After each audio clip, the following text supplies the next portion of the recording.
आज करवाएंगे पार्लियामेंट में बिल कैसे पास होते हैं, बिल्स, ठीक है। It's a proposal for legislation, right. क्या समझा मनीष यादव, बिल क्या होते हैं? It's a proposal for legislation. जो हम प्रपोज करते हैं लेजिस्लेशन के लिए कि भी हमें लॉ बनाना है, उसे बिल कहते हैं। और जब बिल इनेक्ट हो जाता है after passing from the both the house of parliament as well as assent of president, then it becomes act और लॉ, ठीक है। समझ आ रही है? तो हमारे कॉन्स्टिट्यूशन में, हमारे पास, हमारे सिस्टम में जो बिल हैं वो 4 टाइप के बिल होते हैं। कितने टाइप के बिल होते हैं? 4 टाइप के। एक तो था ऑर्डिनरी, और देखा जाए तो 3 टाइप के होते हैं। देखा जाए तो 3 बताता हूं क्यों 4 बोलते हैं। एक होता है फाइनेंस बिल, ठीक है, फाइनेंस बिल। लेकिन ये जो होते हैं 2 टाइप के होते हैं। समझ आ रही है? ये इनफैक्ट 2 कैटेगरी लगाते हैं इनकी। पहले एक होता है मनी बिल। हम मनी बिल को ना अलग चैप्टर में डील करते हैं। It is money bill is considers in article 110। याद रखना, आर्टिकल भी बड़ा फेमस होता है, आर्टिकल भी अक्सर आता है कि मनी बिल का आर्टिकल क्या है? 110, ठीक है। एक होता है financial bill of other type, financial bills of other type, जो कि कौन सा आर्टिकल में आता है? 117(1) और 117(3), ठीक है। ये है फाइनेंशियल बिल फर्स्ट, ये है फाइनेंशियल बिल सेकंड। समझ आ रही है कहानी? तो ये बिल हो गए। अब क्योंकि ये भी finance bill basically normal finance से पता लगे, जो भी पैसे लेन देन से मामला रखता है उसे फाइनेंस बिल कहते हैं। Third is constitution amendment bill. समझ आ रही है कहानी? तो इसलिए इसको जब अलग रखते हैं तो हम बोलते हैं 4 टाइप के हैं। इसको जब कि although it's a part of this bill only, अगर हम देखें क्लैरिफिकेशन करें तो इस टाइप से 4 बिल होते हैं, ठीक है। एक तो ये क्लासिफिकेशन होती है, और क्या क्लासिफिकेशन होती है? On the basis of introduction, कि कौन बंदा उनको इंट्रोड्यूस कर रहा है। अगर उसको मिनिस्टर इंट्रोड्यूस कर रहा है तो उसे पब्लिक बिल कहेंगे या फिर गवर्नमेंट्स बिल कहेंगे, ठीक है, गवर्नमेंट का पार्ट है। अगर उसको कोई इंट्रोड्यूस करने वाला जो बंदा है वो अगर मिनिस्टर है तो उस बिल को क्या बोलेंगे? गवर्नमेंट बिल और पब्लिक बिल, गवर्नमेंट बिल या फिर पब्लिक बिल। समझ आ रही है? अगर मिनिस्टर साहब इंट्रोड्यूस कर रहे हैं। दूसरा होता है प्राइवेट मेंबर बिल। समझ आ रही है? प्राइवेट बिल या प्राइवेट मेंबर बिल, तो गवर्नमेंट बिल या प्राइवेट बिल। समझ आ रही है? Based on the introduction in the parliament, this is only by minister and this is by any MP other than minister. समझ आ गई? एक और चीज होती है, जब क्या होता है बिल को इंट्रोड्यूस करना, एक नोटिस देना पड़ता है, लाइक स्टार्टिंग में लाइक 7 दिन का, 1 महीने का नोटिस देना पड़ता है कि भाई हम बिल इंट्रोड्यूस करने वाले हैं, तैयार हो जाओ ऐसे करके, ठीक है। तो बेसिकली जो गवर्नमेंट का बिल होता है इसको मात्र 7 डे का नोटिस देना पड़ता है। 7 दिन पहले बताना पड़ता है कि भाई मेरे को ऐसी बात है, लेकिन इस बंदे को बताना पड़ेगा 1 महीने पहले, ठीक है। स्पीकर को बताएंगे? यस, उस हाउस के, अगर राज्यसभा में तो चेयरमैन को बताएंगे, और स्पीकर अगर लोकसभा में तो देखो ओपन द बुक, उसमें टेबल दी गई है, देख रहे हो table? Private bill and public bill दिख रही है? उसमें देख रहे हो साफ साफ कि पब्लिक में देखो it is introduce by the minister and it is introduce by the private member. समझ आ रही है कहानी? अगला है जो मिनिस्टर इंट्रोड्यूस करेगा, ये पॉलिसी बताता है गवर्नमेंट की, और वो नॉर्मल किसी भी बिल से रिलेट करता है आपका। अगर देखो इधर एक और कहानी, अगर मान लो मिनिस्टर ने बिल इंट्रोड्यूस करा और किसी कारणवश वो खत्म हो गया, मतलब कि पास नहीं हुआ, तो कहीं ना कहीं ये नहीं होगा कि भाई यानी कि सरकार के पास मेजोरिटी नहीं है ना, ऐसा आएगा ना। तो it amounts to want of confidence. अगर ये फेल होता है तो opposition non confidence motion pass करने के लिए इंट्रोड्यूस करवा सकती है। अरे समझ में, उनको पता लग जाएगा ना कि भाई इनके पास मेजोरिटी नहीं है कहीं ना कहीं। तो बताओ, मिनिस्टर ने इंट्रोड्यूस करा, वही पास नहीं हुआ। अगर आपके माता पिता कुछ कोई बात कहते हैं और बच्चा नहीं मानता, कहने ये लगता है ना भाई नहीं चल रही उनकी बात, तो वही वाली कहानी। तो यहाँ पे वांट ऑफ मेजोरिटी वाला मामला आ जाता है। इसका पास होना ना होना कुछ मतलब फर्क ही नहीं पड़ता। समझ आ रही है? तो ये कहानी है, 7 दिन और 1 महीना बता ही दिया है। सो this is what exactly the private and this one public bill, ठीक है। इसमें जो क्वेश्चन आते हैं नॉर्मल, ये तो आएगा ही आएगा हल्का फुल्का, ठीक है। 7 दिन 1 महीने का पूछ लेगा अगर कॉन्सेप्ट पूछना है उस बंदे को, यूपीएससी मेंबर को। बट एट द एंड इसमें जो क्वेश्चन आते हैं वो आते हैं आपके पैसेज, कि पैसेज कैसे होते हैं, पास कैसे होते हैं बिल इंट्रोड्यूस कैसे होता है, बिल को पास कराने का प्रोसीजर क्या है, ठीक है। तो ये कहानी है, तो हम डील करेंगे। देखो यार, ये तो पता ही सबको, है ना? हाँ जी भैया। नहीं पता है? नहीं पता है भैया। तो जब तक मैं कुछ लिख रहा हूँ तब तक मनीष यादव बताया कॉन्स्टिट्यूएंट अमेंडमेंट बिल कैसे पास होता है। बाकी आज हम ये तीन करेंगे ऊपर के, ठीक है? तो लिख लो, एक चीज पहले लिख लो, there are 4 types of bill. भैया ऑप्शन में आया तो 4 टाइप ही लिखना है। ये नहीं आएगा ऑप्शन में, क्वेश्चन नहीं आएगा, ये तो नॉर्मल क्लासिफिकेशन है। ऐसी क्लासिफिकेशन जिनका कोई मतलब नहीं होता वो कभी नहीं आती। डिफरेंस आ सकता है मनी बिल फाइनेंस बिल में, ठीक है? आर्टिकल आ सकता है, लेकिन ये नहीं आएगा 4, 4 या 3। ओके, क्वेश्चन आएगा एडजमेंट मोशन पे, क्वेश्चन आएगा नॉन कॉन्फिडेंट मोशन पे, क्वेश्चन आएगा सेंसर मोशन और नॉन कॉन्फिडेंट मोशन में डिफरेंस पे। आया भी हुआ, चेक करना, दिखेगा।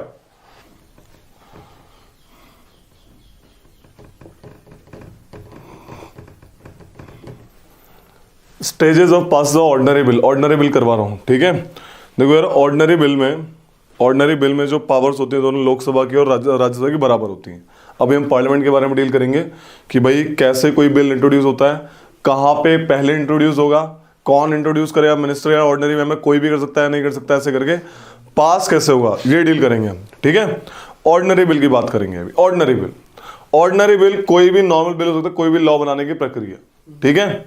जो भी चीज 368 में नहीं आएगी, जो भी चीज आर्टिकल 110 में नहीं आएगी, 117 में नहीं आएगी, वो ऑर्डिनरी बिल में आएगी, ठीक है? ऑर्डिनरी बिल क्या है? 368 constituent bill, 110 money bill, 117 is finance bill, ठीक है? Of the other types. Okay, तो ऑर्डिनरी बिल पास कैसे होता है? देखो यार, स्टेजेस कितनी है, कोई भी क्वेश्चन आएगा, in how many stages ordinary bill passes? It is 5 stages. दिख रही है साफ साफ? 5 स्टेजेस। पहली स्टेजेस फर्स्ट रीडिंग होती है। फर्स्ट रीडिंग में क्या होता है? मान लो, देखो, ऑर्डिनरी बिल किसी भी हाउस में इंट्रोड्यूस हो सकता है, ठीक है? जैसे एक है लोकसभा, है ना, एक है राज्यसभा। मान लो लोकसभा में इंट्रोड्यूस हुआ है, ठीक है? अभी लोकसभा की बात, किसी भी हाउस में हो सकता है। लोकसभा में इंट्रोड्यूस हुआ ऑर्डिनरी बिल, किसी भी मेंबर को, चाहे मिनिस्टर चाहे मेंबर, कोई भी, any member of parliament, either it is minister और ordinary member, any member of parliament can introduce ordinary bill in any house of the parliament. उसको इंट्रोड्यूस करने के लिए कुछ कंडीशन सेटिस्फाई करनी पड़ेगी। क्या करता है वो? और फर्स्ट रीडिंग में ही has to introduce the bill in house and publication in gazette of India. House में इंट्रोड्यूस करने से पहले उसको हाउस की परमिशन लेनी पड़ती है। क्या लेनी पड़ती है? परमिशन, की मैं इंट्रोड्यूस करना था, हाउस बोला ठीक है करवा दो, स्पीकर बोलेगा करवा दो, ठीक है, पहला काम। और दूसरा, जैसे ही हाउस में बिल इंट्रोड्यूस होगा वहां पे वो टाइटल्स और ऑब्जेक्टिव बताएगा बस कि मेरे बिल का टाइटल ये है कि ऑन वुमेन एम्पावरमेंट, और मेरे ऑब्जेक्टिव ये है कि I want to raise the imprisonment of the prisoner, ऐसे करके, ठीक है? मैं सजा और बढ़ाना चाहता हूं या कम करना चाहता हूं, कुछ भी, मतलब मैं कैपिटल पनिशमेंट हटाना चाहता हूं, कैपिटल पनिशमेंट फांसी से हटाना चाहता हूं, लाइक ऐसा करके। जैसे ही ये बात बोलेगा, और साथ में क्या होगा, उस बिल को पब्लिश किया जाएगा कहां पे? गैजेट ऑफ इंडिया में। It's a government document. हर एक काम लिखित में होता है। गवर्नमेंट का एक गवर्नमेंट न्यूज़पेपर टाइप समझ लो, गैजेट ऑफ इंडिया, ठीक है?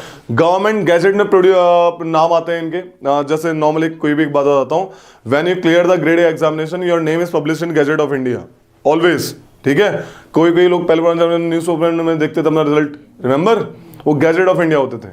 एम्प्लॉयमेंट न्यूज वो तो अलग ही पार्ट हो गया। तो खैर ये चीजें जो गवर्नमेंट का न्यूज़पेपर समझ लो, government gazette of India is basically government का न्यूज़पेपर, गवर्नमेंट द्वारा निकाला गया न्यूज़पेपर, गवर्नमेंट का डॉक्यूमेंट, उसमें पब्लिश होता है आपका कौन सा क्या आपका बिल। तो फर्स्ट रीडिंग में सिर्फ 2 चीज आती हैं, एक तो introduce in the house and दूसरा publication in gazette of India. मान लो गैजेट ऑफ इंडिया में पहले प्रोड्यूस करा, पब्लिश कर दिया उसने, ठीक है? अगर गैजेट ऑफ इंडिया में पहले बिल पब्लिश हो जाता है तो उसे हाउस की परमिशन लेने की जरूरत नहीं है, he will directly introduce the bill in the house, ठीक है? ये केस भी होता है, एक्सेप्शन है। अदरवाइज क्या करेगा, अगर किसी को भी बिल इंट्रोड्यूस करना है तो पहले वो हाउस की परमिशन लेगा, उसके बाद वो टाइटल्स एंड ऑब्जेक्टिव उसके बोलेगा, साथ में क्या पब्लिश करेगा उसको इन गैजेट ऑफ इंडिया में। समझा रही इतनी सी कहानी? ये होती है फर्स्ट रीडिंग। जिस हाउस में उसमें सपोज मान लो ये काम हुआ है, कहां पे हम लेके चलते हैं, ये काम हमारा हुआ है लोकसभा में, समझ आ गई? अब जाता है, देखो यहां पे कोई वोटिंग नहीं हुई है, कुछ भी नहीं हुआ है, ना डिस्कशन, कोई ऐसा कुछ भी नहीं हुआ है। सबसे इंपॉर्टेंट स्टेज होती है बिल के पास होने में, बिल को डिस्कशन करने में, कुछ भी करने में, बिल को पास होने में सबसे इंपॉर्टेंट है सेकंड स्टेज, सेकंड रीडिंग। इसमें जो तुम पार्लियामेंट में मारामारी देखते हो वो इसमें होती है। जनरल डिस्कशन होता है, कमेटी स्टेज होती है, कंसिडरेशन स्टेज होती है। ठीक है, समझ आ गई। जब सेकंड स्टेज में बिल जाता है, वो लोग डिस्कस करते हैं, उनके पास 4 ऑप्शन होते हैं, या तो बिल को उसी टाइम पास कर दें, या फिर बिल को सिलेक्शन कमेटी के पास भेज दें, ठीक है, या फिर ज्वाइंट कमेटी बुलाएं। एक तो सेलेक्ट कमेटी होती है, ज्वाइंट कमेटी। सेलेक्ट कमेटी क्या होती है, उस हाउस के मेंबर्स ही बोला क्या करें, 545 मेंबर तो क्या ही इस पे इसको छानबीन करेंगे, कुछ ऐसा काम करते हैं, 10-15 लोगों की कमेटी बना देते हैं, वो लोग इस बिल को डिटेल्ड वे में देखेंगे, डिटेल्ड वे में। ठीक है, मान लो अगर उन्होंने ऐसा करा, उसे कमेटी स्टेज कहते हैं, क्या बोलते हैं, या फिर ज्वाइंट कमेटी बुला लेते हैं। ज्वाइंट मतलब इस हाउस की बुलाएंगे, फिर बोले कुछ उनको ही बोल दो कि हम ज्वाइंट कमेटी बुलाना चाहते हैं, ताकि वहां पे भी टाइम नहीं लगे, वरना बाद में वही काम वो लोग करेंगे, है ना। तो बोला कि राज्यसभा से भी, अदर हाउस से आपके नए मेंबर उठा लो, उनको अपॉइंट कर दो, उनको भी कमेटी में बिठा के आप क्या करेंगे, उसको सिक्रोनाइज करेंगे, उसको मतलब कि आराम से देखेंगे। ठीक है, ये कहानी है। या फिर तीसरा चौथा काम होता है इनका कि बिल को पब्लिक ओपिनियन के लिए रखें। जैसे आता है कि give the opinion on this bill, gazette of India में पब्लिश हो चुका है, मतलब wait for the public opinion, we will invite the public opinion on that bill. ये 4 ऑप्शन होते हैं सेकंड रीडिंग में इनके पास। क्या, पहला ऑप्शन जनरल डिस्कशन कर लो और या उसको पास कर दो, पहला पास ही कर दो, दूसरा कमेटी स्टेज में भेज दो, तीसरा ज्वाइंट कमेटी में भेज दो, या चौथा पब्लिक ओपिनियन बुला लो। भाई ये बिल आया है पार्लियामेंट में, आप अपनी पब्लिक ओपिनियन भेज दीजिए बाय लेटर और बाय एनी मींस। ठीक है, ऐसा होता है। लेकिन जनरली जो प्रोसीजर होता है आज के टाइम में जो हो रहा है मामला, वो क्या करते हैं, बिल को कमेटी स्टेज में भेज देते हैं। कहां में भेज देते हैं, आफ्टर जनरल डिस्कशन, क्योंकि इट हैज 3 स्टेजेस, 1 2 3। यहां पे डिस्कस करके 4 स्टेज आ गई, है ना, बताया था अभी। या तो पास कर दो, कंसिडर कर लो, मतलब कि कंसिडरेशन, या फिर कमेटी स्टेज, या फिर ज्वाइंट कमेटी, या फिर पब्लिक ओपिनियन। समझ आ गई। जनरली क्या करते हैं लोग, कमेटी स्टेज में भेजते हैं, अपने हाउस की कमेटी में। ठीक है, कमेटी देखती है सारा का मामला, सारा छानती है, प्रिंसिपल्स को नहीं छेड़ती, सजा को कम ज्यादा अमेंडमेंट कर सकती है। ठीक है, प्रिंसिपल यानी कि वुमेन एम्पावरमेंट पे, तो वुमेन एम्पावरमेंट एक प्रिंसिपल है, उसको नहीं छेड़ेगी। उसने बोला कि 10 साल की सजा, बोलेगी चलो 4 साल की हम लिख के देते हैं, 4 साल कर दो, क्या 10 साल ऐसे करके। ठीक है, ऐसा कर सकती है। बिल आता है फिर कंसिडरेशन स्टेज में, मतलब बिल आ गया सिक्योरिटाइज होके, उनके पास रिपोर्ट आ गई, कमेटी ने बताया ऐसा बात है, ये है मामला एट द एंड, आप डरो मत, सब यही मामला है। तो वो कंसिडर करते हैं, मतलब वोटिंग होगी, यहाँ पे बहस होगी, अमेंडमेंट प्रपोज होंगे। Bill suppose as a parliament मुझे अच्छा लगा, एज अ पार्लियामेंटेरियन मुझे अच्छा लगा, तो मैं अमेंडमेंट प्रपोज करूंगा उसमें। ठीक है, जब डिस्कशन वगैरह सब कुछ हो जाएगा, फिर क्या होगा, कंसिडरेशन होगा। ठीक है, कि भाई बिल को करा, क्या करें, अमेंडमेंट करें, ले या ना ले। ये सब करने के बाद बिल जाएगा थर्ड रीडिंग में, यहां पे वोटिंग होती है। यहां पे कोई अमेंडमेंट नहीं होता, सिर्फ वोटिंग होगी कि बिल को पास करना है या नहीं करना। समझ आ रही है, लोकसभा में होगी वोटिंग, ये अभी उसी हाउस में, अभी जिसमें है मामला उसी हाउस में, अभी पास का हुआ पहले हाउस में चल रहा है। कंसिडरेशन में अमेंडमेंट वगैरह की, यहाँ भी क्या करना है क्या नहीं करना, अमेंडमेंट प्रपोज किए। पब्लिक ओपिनियन वाला आएगा, वो किधर आएगा, ये इस वाले में सब अभी तक जहां पे लोकसभा में फर्स्ट हाउस में ही है, अभी तक मामला फर्स्ट हाउस में ही है, जिस हाउस में बिल इंट्रोड्यूस हुआ है। समझ आ रही है। जनरल डिस्कशन और कंसिडरेशन में डिफरेंस क्या है? जनरल डिस्कशन, बिल आया, अब बिल आ गया, हमें बिल के बारे में पता नहीं है, बस उसके हमें टाइटल पता है, ऑब्जेक्टिव पता है। ठीक है, कि क्या है। अब उसने बोला कि नॉर्मल डिस्कस करेगी, भाई क्या करना है, इसका लेना है इसको, या अभी ठीक से डिस्कस करना है, या फिर कमेटी स्टेज में भेजना है। ठीक है, या फिर पब्लिक ओपिनियन बुलानी है कि हमें तो इतना पता नहीं है इसके बारे में, या फिर पूरा पढ़ के देखेंगे क्या करेंगे, या फिर नॉर्मल दिख रहा है कि अच्छी बात बोली है, पास कर दो, कोई अमेंडमेंट जैसी चीज नहीं है उसमें। ठीक है, तो जनरली क्या करते हैं लोग, कमेटी स्टेज में भेज देते हैं बिल को। पब्लिक मतलब है ना, नॉर्मल लोगों की, यस, लोगों की राय लेना। वो तो बोल रहे हैं रिफ्लेक्शन, क्या था वो, इनडायरेक्ट वाला, डायरेक्ट, अच्छा डायरेक्ट डेमोक्रेसी, वो अलग है, वो रेफरेंडम, वो अलग है, वो अलग है। वो क्या है, पब्लिक ओपिनियन, रेफरेंडम इज, वो तो वोटिंग वाली बात होगी, इसमें वोटिंग नहीं होती, इसमें राय, ओपिनियन, राय भेज रहे हैं लोग, वोटिंग, वोट नहीं भेज रहे हैं। समझ आ रही है। तो ये गुड यार, good, nice nice nice. Consideration stage, amendment propose होता है, प्रॉपर डिटेल्ड डिस्कशन होती है, लेना है इसको, एक्सेप्ट करना नहीं करना, अमेंडमेंट प्रपोज करते हैं, एकदम प्रॉपर बिल का पोस्टमार्टम टाइप कर देते हैं। समझ आ रही है, पूरा छान देते हैं। यस, ये पूरे, नो नो नो, ये तो आ गया ना, कमेटी से बाहर आ गया, कमेटी से बाहर आ गया, कंसिडरेशन स्टेज में आ गया। हाँ अरे क्योंकि ताकि देखो कमेटी क्या करती है, जैसे बिल था एकदम लेंदी लैंग्वेज में, कमेटी ने नोट्स बना के भेज दिए, समझ आ रही है, नोट्स वो बना के भेज दिए कि ऐसे ऐसे बात है भाई, देखो ये इसका मतलब ये है, इसका मतलब ये है। कमेटी ने अपने मेंबर्स ने बोला कि ये इसमें हम ये हमको ये अच्छा नहीं लगा, हमको ये अच्छा लगा, तो जो कमेटी को अच्छा नहीं लगता उस पर लोग डिटेल डिस्कशन करते हैं, जो अच्छा लगता है उसको भी देखते हैं। तो ये होता है कमेटी स्टेज का काम। बिल का आधा पोस्टमार्टम तो कमेटी कर देती है, आधा क्या 90%, और बाकी 10% बचा पास करना है, उसको अमेंडमेंट और करना नहीं करना वो आप देख लो, कि एट द एंड पार्लियामेंट की अथॉरिटी है ना, तो इसलिए भेजता है कमेटी स्टेज में। फाइनली यहाँ पे वोटिंग होती है, third reading is all about voting, pass करना नहीं करना। मान लो पास हो गया, सुन रहे हो रे, हाँ जी भैया। फर्स्ट हाउस में बिल पास हो गया, तो बिल जाता है किसमें अब, सेकंड हाउस में। सेकंड हाउस में भी सेम ये काम होगा। सेकंड हाउस के पास ऑप्शन होते हैं, देखो, या तो सेकंड हाउस पास कर दे बिल को जैसा फर्स्ट हाउस ने भेजा है ना, सिंपल सी बात। दूसरी चीज, या फिर वो रिजेक्ट ही कर दे कि मुझे पसंद नहीं आया। तीसरी, या फिर वो कुछ अमेंडमेंट करे, मान लो उसको लगा कि 4 साल नहीं मुझे 7 साल चाहिए, ठीक है, उसने सजा में कुछ अमेंडमेंट किया, तो अमेंड करता है वो कुछ, और वो वापस बिल कहां पे जाएगा दोबारा अमेंड होने के बाद, पहले हाउस में ही जहां से वो आता है। और अगर अमेंड करने के बाद पहले हाउस ने एक्सेप्ट कर लिया, समझा रही है, अब बात बताएंगे।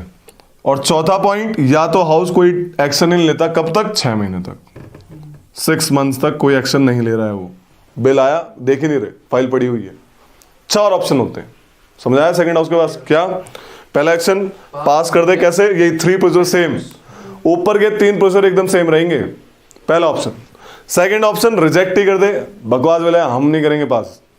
थर्ड ऑप्शन अमेंडमेंट करें, सपोज बिल को 3 स्टेज में पास किया, डिस्कशन किया, लेकिन अमेंडमेंट करके पास किया।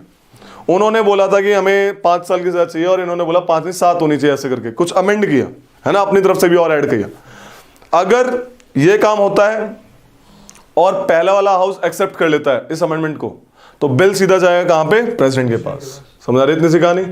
एसेंट तो पता ही प्रेसिडेंट के 3 ऑप्शन होते हैं इसके पास करेगा, विदहोल्ड करेगा, या रिकंसिडर करने के लिए भेजेगा। रिकंसिडर करने के बाद बिल वापस आ गया, he must give his assent, right, पता है कहानी इतनी सी। लेकिन अब आते हैं 3 बचे हुए ऑप्शन। जब वो राज्यसभा जब रिजेक्ट कर देती है तब क्या होगा, राज्यसभा ने कुछ अमेंडमेंट दिए और लोकसभा ने वो एक्सेप्ट नहीं किए, तब क्या होगा, यानी डिसएग्रीमेंट है ना, डिसएग्रीमेंट आ रहा है दोनों का। तीसरा, 6 महीने तक कोई एक्शन नहीं लिया, तब भी डिसएग्रीमेंट है। तो इन 3 केसेस में डिसएग्रीमेंट होता है। पहला डिसएग्रीमेंट रिजेक्ट कर दिया बिल को, दूसरा डिसएग्रीमेंट राज्यसभा यानी सेकंड हाउस ने कोई भी ऐसा अमेंडमेंट दिया जो कि फर्स्ट हाउस को पसंद नहीं आया, तो भाई डिसएग्रीमेंट बैठ रहा है, तालमेल नहीं बैठ रही। और third is when they are not taking any action for the 6 months. इस केस में प्रेसिडेंट के पास खबर जाती है, प्रेसिडेंट ज्वाइंट सिटिंग बुलाता है। क्या बुलाता है, दोनों हाउस को एक साथ बिठाने के लिए, ठीक है। तो समझ आया कहानी। इन 3 केसेस डिसएग्रीमेंट में प्रेसिडेंट ज्वाइंट सिटिंग बुलाएंगे, ज्वाइंट सिटिंग करवाऊंगा अभी अलग से, लेकिन अभी यहां तक समझो, ठीक है, अदरवाइज बिल पास हो जाएगा। तो यहां पे दोनों हाउस के पास पावर बराबर है, दिख रही है साफ साफ, है ना। ऐसा तो नहीं है कि लोकसभा ओवरराइड कर रही है, कुछ नहीं कर रही, बराबर पावर से दोनों के पास। तो this is the stages of ordinary bill, how it passes. Okay, तो लिख लो इसके बारे में, ऑर्डिनरी बिल के बारे में। ज्वाइंट कमेटी में कोई डिसीजन आएगा ही, ज्वाइंट सिटिंग मतलब दोनों हाउस के आएंगे ना। बताता हूँ, ज्वाइंट बता दूंगा, पास हो ही जाएगा। अरे बता देता हूँ, लिख लो पहले। ऑर्डिनरी बिल सेटिंग डालो, ordinary bill, finance bill, money bill and constitution amendment bill, ठीक है। ऑर्डिनरी बिल हेडिंग डालो, ऑर्डिनरी बिल लिखो। Every ordinary bill has to passes through 5 stages. Every ordinary bill has to passes through 5 stages, ठीक है। इधर देख लो रे एक बार, दिख रहा है तुम्हें ये चीज। कंसिडरेशन से क्या होता है, जो ये बिल क्लॉज बाय क्लॉज अलग अलग आया, तो क्लॉज बाय क्लॉज को वोटिंग करते हैं, अच्छा ये से ये पास कर दो, ये से ये पास कर दो, ये से ये पास कर दो। थर्ड रीडिंग में क्या होता है, bill as a all, bill as a whole pass और रिजेक्ट होता है, ये करना नहीं करना, समझ आ रही है। मान लो कंसिडरेशन वाले, मान लो किसी क्लॉज में वो चाहते कि नहीं हमें ये वाला पसंद नहीं आ रहा है, हाँ तो फिर बैठ जाएंगे, फिर भिड़ेंगे। भिड़ेंगे फिर भिड़ेंगे ठीक है, लेकिन पास तो करना पड़ेगा उनको, ठीक है, तभी तो लड़ाई होती है। काफी लंबा खिस्सा हुआ है तो। ऑब्वियस है, देखना कभी। अरे छोटी छोटी अच्छी बात है, वैसे डिस्कशन होना चाहिए। जैसे फार्म मिल नहीं देखे, भैया उस पे तो उन्होंने माइक वाइक मतलब कर दिया, ऐसे होता है, दबड़ दबड़ करके पूरी। ऐसे होता है तो लिखो, ये भैया ये फिर क्या लिखवाया, करने भैया अपनी डेकोरेशन क्यों नहीं मेंटेन कर पाया हो। क्या होता है 5 stages। 5 stage. Number 1 first reading, first reading में लिखो the introduction of bill and publication in gazette of India, the introduction of the bill and publication in Gazette of India, the introduction of the bill and publication in Gazette of India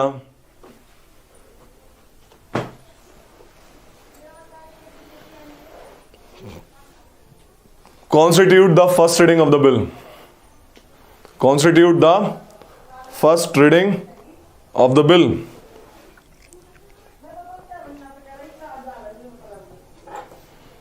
second reading लिखो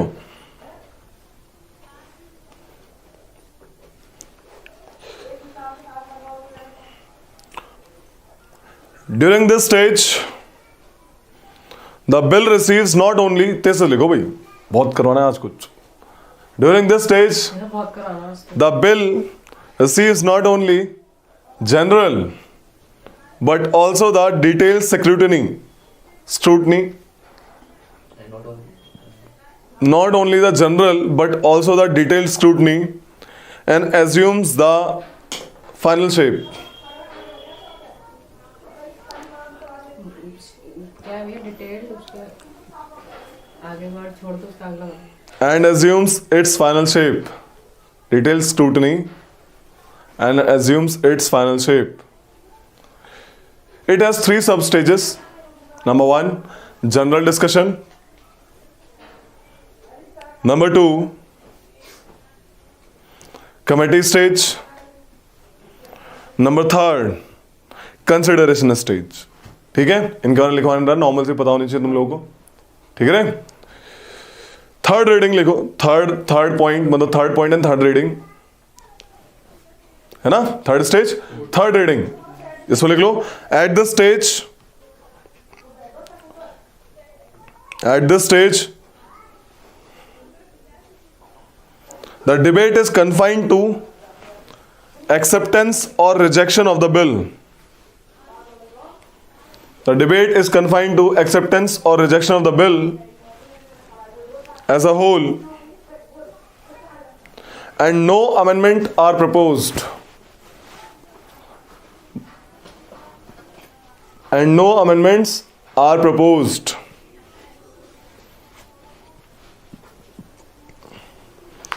If the majority of the members present and voting,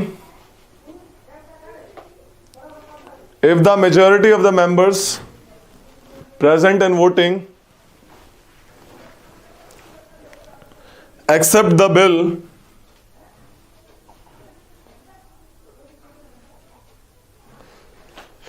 the bill is regarded as passed by the House. The bill is regarded as passed by the House. Thereafter,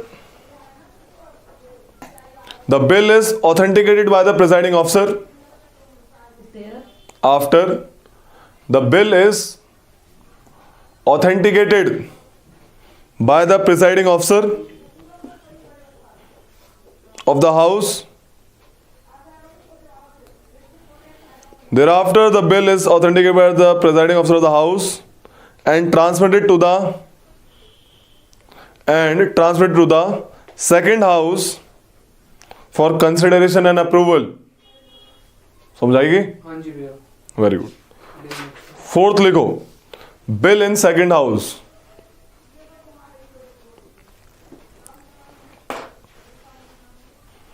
In the second house also, the bill passes through all the 3 stages. समझ आ रहा है? The bill passes through all the 3 stages. That is first, मतलब ये नहीं लिखो first, ये तो normal है. There are 4 alternative before this house. There are 4 alternative, 4 alternative इनके पास. नंबर 1, मतलब ए करके डालो ए. It may pass the bill sent by the first house without amendments. It may pass the bill sent by the first house without amendment. Second लिखो इसमें. It may pass the bill with amendments. It may आगे पीछे है ना, कोई दिक्कत थोड़ी है. It may pass the bill with amendments and return it to the first house for reconsideration. It may pass the bill by the bill sent by the first house. मतलब it may pass the bill with amendments and return it to the first house for reconsideration. Third, it may reject the bill altogether. पूरा bill reject कर दिया. It may reject the bill altogether. D, it may not take action up to 6 months. लिख लो, चलो इसको भी लिखना पड़ेगा. लिखो, इफ द सेकेंड हाउस, अलग से लिखो अब इसमें ही. If the second house passes the bill without any amendment or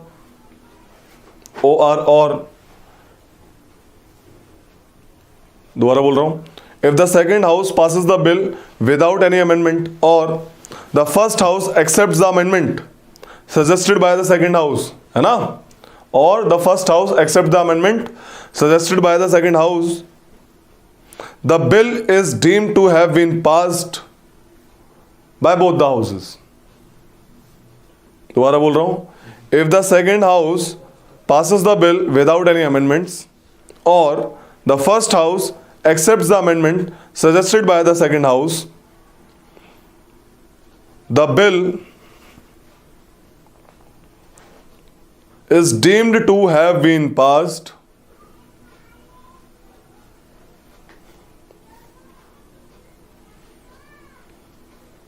by both the houses and the same is sent to the president for assent. समझ आ गई? तो उसको भेज देते हैं किस केस में? प्रेसिडेंट के असेंट के लिए. पहले 2 केसेस में अगर पहला वाला हाउस उसके अमेंडमेंट एक्सेप्ट कर लेता है तो. On the other hand, if the second house rejects the bill altogether or it do not take action for 6 months or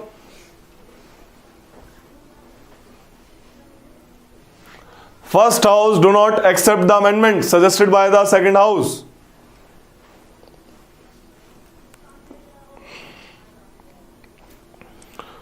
then there is a deadlock, है ना? Then there is a deadlock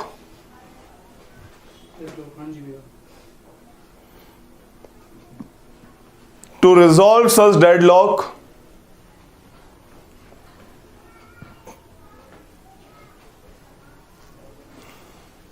The president show his intention. The intention पे underline कर लेना कि president का intention होता है joint sitting बुलाने का, ना कि परमिशन, एड्रेस, कुछ भी.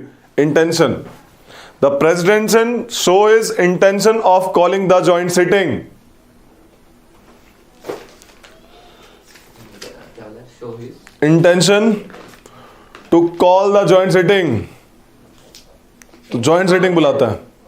बाउंड है क्या कि बुलाएगा ही बुलाएगा? इंटेंशन शो करता है, मतलब बुलाएगा डिपेंड करता है, उसका इंटेंशन है.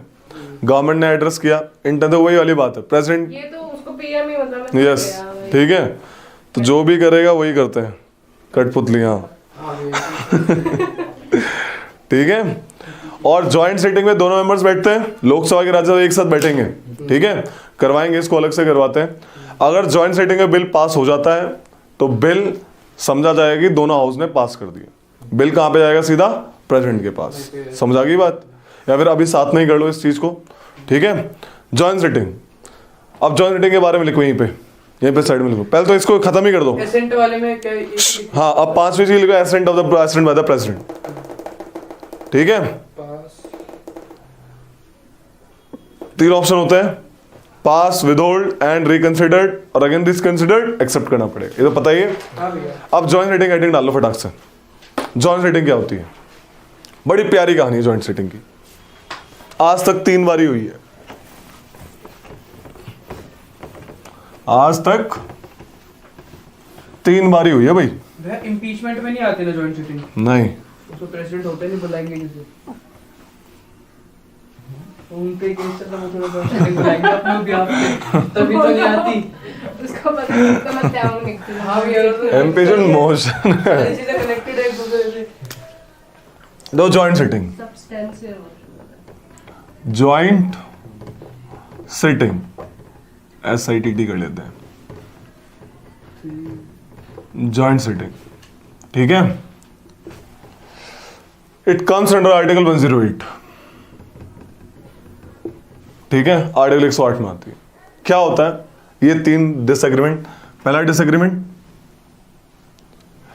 First house do not accept the bill, do not accept the amendment proposed by second house. भाई कहाँ हो तुम? यही बैठी हो या उत्तराखंड पहुंच गई? Second house rejects the bill all together, है ना। थर्ड 6 मंथ्स का लिए पेंडिंग छोड़ रखा है सेकेंड हाउस ने। इन तीनों केसेस में प्रेसिडेंट साहब क्या करेंगे? दिख गया उनको भी डेडलॉक हो रखा है, तो प्रेसिडेंट अपना क्या शो करेंगे? इंटेंशन। ये क्वेश्चन आ रखा है, क्या होता है प्रेसिडेंट की जॉइंट सिटिंग बुलाने में? इंटेंशन होती है, परमिशन होती है, क्या होता है? इंटेंशन होता है उसका। प्रेसिडेंट इंटेंशन शो करेंगे कि मुझे जॉइंट सिटिंग बुलानी है, जॉइंट सिटिंग बैठेगी, ठीक है भाई। अब जॉइंट सिटिंग बैठ गई, राज्यसभा लोकसभा दोनों एक साथ बैठे हैं। अब क्वेश्चन आता है, इसको प्रिसाइड कौन करेगा? Who will preside the joint sitting? The joint sitting will presided by the speaker. Yes, मान लो स्पीकर नहीं हुआ तो डेप्यूटी स्पीकर, डेप्यूटी स्पीकर नहीं हुआ CJ तो डेप्यूटी चेयरमैन। क्वेश्चन आता है चेयरमैन क्यों नहीं करेगा? क्योंकि he is not a member of either house of the parliament. Simple है ना, मेंबर थोड़ी हो, वो तो वाइस प्रेसिडेंट है, इलेक्शन थोड़ी करके आया हो, है ना। और अगर ये भी नहीं हुआ तो कोई भी मेंबर जो इनमें से सेलेक्ट करा जाएगा लोगों द्वारा, वो प्रिसाइड करेगा इन्हीं बंदों में से। लोकसभा राज्यसभा में से इन्हीं जो जॉइंट सिटिंग है, इन्हीं बंदों में जो भी मेंबर आएगा, एनी मेंबर। ये समझ आया? स्पीकर या डेप्यूटी स्पीकर या डेप्यूटी चेयरमैन या फिर any member of the parliament, ठीक है। This is the presiding. इसमें एक चीज क्लैरिफाई रखना कि चेयरमैन प्रिसाइड नहीं करेगा। बच्चे यहां पे गलती करते हैं और ऑप्शन देता है in case speaker is not present, तो बच्चे चेयरमैन टिक लगा गया। No, deputy speaker. डेप्यूटी भी नहीं होगा तो डेप्यूटी चेयरमैन ऑफ राज्यसभा। अब देखो, हर एक हाउस का ना अलग रूल होता है। लोकसभा लोकसभा रूल से चलती है, राज्यसभा राज्यसभा रूल से चलती है। समझ आ रही कहानी? ये किस रूल से चलेगी? ये लोकसभा के रूल से चलेगी। याद करने का तरीका, क्योंकि स्पीकर प्रिसाइड कर रहे हैं तो लोकसभा के रूल से यहाँ पे प्रोसीडिंग आगे बढ़ती है। समझ आ रही है कहानी? यहां पे बिल पास हो गया तो ये मान लिया जाएगा कि पार्लियामेंट ने पास करा। पूरा पार्लियामेंट ही बैठा है, साफ साफ दिख रहा है ना। मेजोरिटी वही नॉर्मल जो भी प्रेसिडेंट वोटिंग वाली है, ओके। क्योंकि एक जनरल बात बता रहा हूं, क्योंकि लोकसभा के मेंबर ज्यादा होते हैं तो जनरली लोकसभा जीतती है, ठीक है। लेकिन ये कंपलसरी नहीं है। मान लो लोकसभा की ऑपोजिशन और राज्यसभा के मेंबर मिला के उनकी वोटिंग ज्यादा हुई तो ऑपोजिशन भी जीत सकती है। It's not compulsory, but generally Lok Sabha wins the battle of joint sitting. समझ आ गई इतनी सी बात? किस किस केस में नहीं बैठती जॉइंट सिटिंग? एक तो कॉन्स्टिट्यूशन अमेंडमेंट बिल में नहीं बैठती, है ना। और दूसरा भी जो करवाऊंगा, मनी बिल, इसमें जॉइंट सिटिंग नहीं बैठती। क्यों? ये वाला तो इसलिए नहीं बैठती क्योंकि यहां पे दोनों को अलग अलग सिंगल ही पास करना होता है ना। इस केस में लोकसभा के पास ज्यादा पावर होती है पास करवाने की, ठीक है। राज्यसभा के पास कम होती है, बहुत कम, ना के बराबर, अभी पता लग जाएगा। ऑर्डिनरी में बराबर थी। तो जॉइंट सिटिंग किस केस में बैठती है? पहला तो ऑर्डिनरी बिल के केस में बैठती है, दूसरा फाइनेंस बिल ऑफ 117 थर्ड।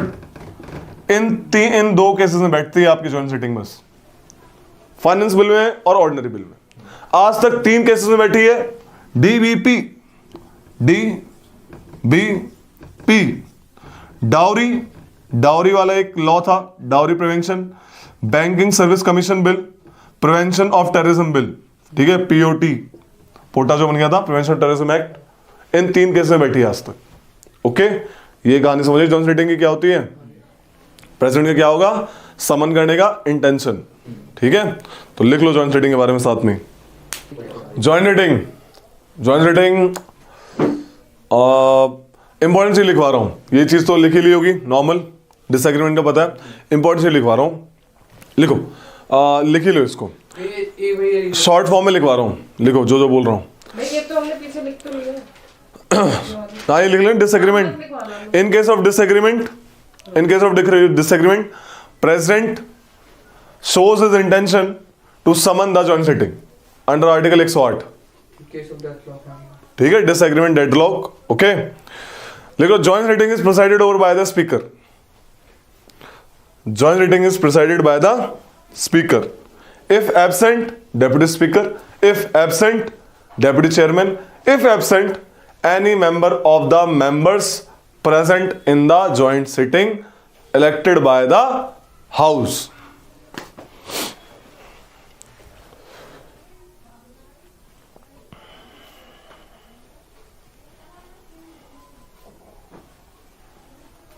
ठीक है,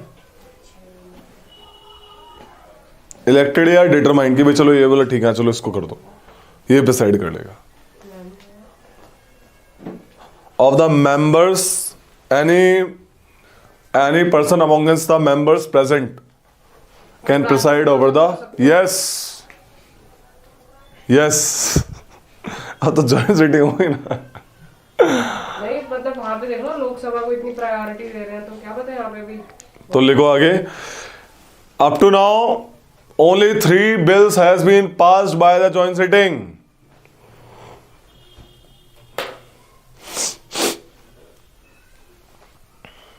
डाउरी प्रोहिबिशन बिल 1960 नंबर 1 पे, dowry prohibition bill 1960। Second is banking service commission bill 1977। Third is prevention of terrorism bill 2002। अब आते हैं भाई मनी बिल पे। मनी बिल बड़ा अच्छा बिल है, मनी बिल के पास पावर है, मनी बिल के पास अथॉरिटी है, मनी बिल से क्वेश्चन उठते हैं बहुत, तुमने देखे भी होंगे अगर पीवाई को देख रहे होगे तो। आर्टिकल 110,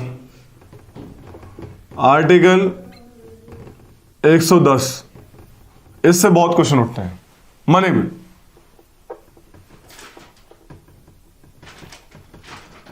बहुत क्वेश्चन उठते हैं इससे, ठीक है। पहली बात, होता क्या है, money bill is a type of finance bill which deals exclusive with the matters.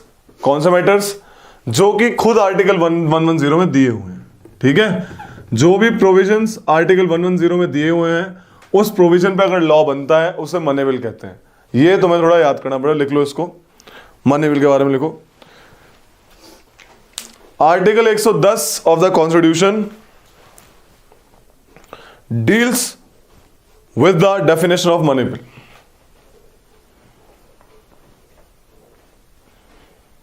The money bill contains the following matter. Number 1, the imposition, abolition, number 1 imposition, abolition, remission, alteration, imposition, abolition, remission, alteration, imposition, abolition, remission, alteration and regulation of any tax. Second, regulation of borrowing of money by the union government. पहला वाले का मतलब ये है कि जो भी सरकार टैक्स लगाएगी, बढ़ाएगी, गिराएगी, हटाएगी, वो कैसे करेगी? मनी बिल पास करवा के करेगी। सरकार जो भी लोन वगैरह लेगी वो भी मनी बिल के द्वारा ही लेगी, बोरोइंग। थर्ड, सेकंड क्या था? Regulation of the borrowing of money by the union government, regulation of the borrowing of the money by the union government. Third, the custody of constitutive fund of India, the custody of consolidated fund of India or the contingency fund of India, custody of consolidated fund of India or the contingency fund of India, comma, the payment of money into or the withdrawal of money, payment of money into or withdrawal of money from such funds. चौथा, appropriation यानी निकालना अलग अलग तरीके से। Appropriation of money out of the consolidated fund of India, appropriation of money out of the consolidated fund of India. पांचवा, declaration of any expenditure,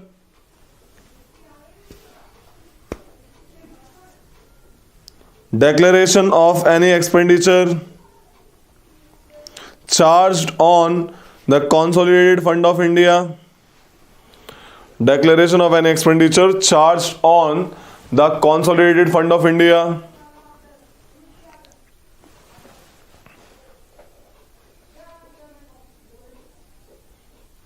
छठा, receipt of money, receipt यानी receipt of money on account of the consolidated fund of India,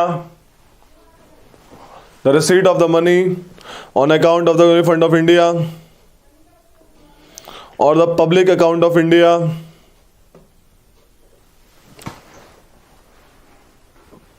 etc. Public account ये भी होता है। ये नहीं होता है ना मतलब। Public consolidated contingency. तो ये जो मैटर है, बस यही मैटर्स हैं जिस पे बिल आएगा तो उसे मनी बिल कहा जाएगा। समझ आ रही है कहानी? अब मनी बिल की खास बात देखो भाई, मनी बिल की खास बात देखो कितना खतरनाक होता है ये मनी बिल। पहली बात, इसको इंट्रोड्यूस सिर्फ मिनिस्टर करवा सकता है।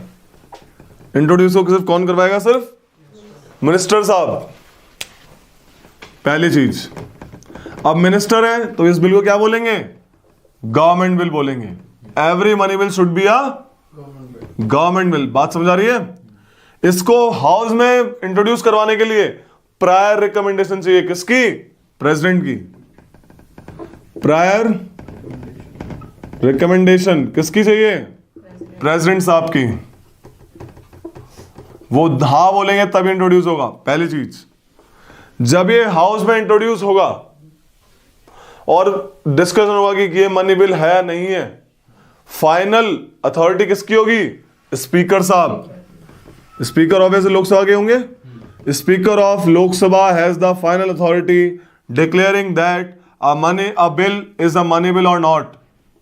फाइनल अथॉरिटी होगी भाई कि ये बिल मनी बिल है कि नहीं है। समझ आ रही है? ये तो फिर डिफाइन ही है फिर। डिफाइंड है, लेकिन कभी कभी कंफ्यूजन आता है। मनी बिल बेसिकली पैसे निकालने के लिए काम आता है, ठीक है? तो जब भी ऐसी बात होगी वो बोलेंगे नहीं ये तो ऑर्डिनरी बिल है, फाइनेंस बिल है, मनी बिल नहीं है। तो स्पीकर की फाइनेंस बिल में भी देख ले, फाइनेंस बिल ऑफ 117, जो फाइनेंस बिल है 117(1), उसमें भी सारे प्रोविजन होते हैं 110 के, अपार्ट फ्रॉम अदर प्रोविजन। समझ आ रही है? तो वो बोल सकते हैं कि भाई ये वाला बिल है, ये वाला नहीं है। तो स्पीकर डिसाइड करेगा कि मनी बिल है नहीं है। समझ आ रही है कहानी? कब डिसाइड करेगा? मतलब जैसे जब भी बहस होगी, मतलब जैसे फर्स्ट रीडिंग होगी। ऐसा नहीं रीडिंग वाली लगी, इंट्रोड्यूस हो रहा है ना, मतलब रीड, इसमें रीडिंग का मतलब ही नहीं है। इसमें तो मतलब है कि भाई आपका बिल प्रायर रिकमेंडेशन लिया उसने और सीधा यहाँ पे लोकसभा में आ गया, ठीक है?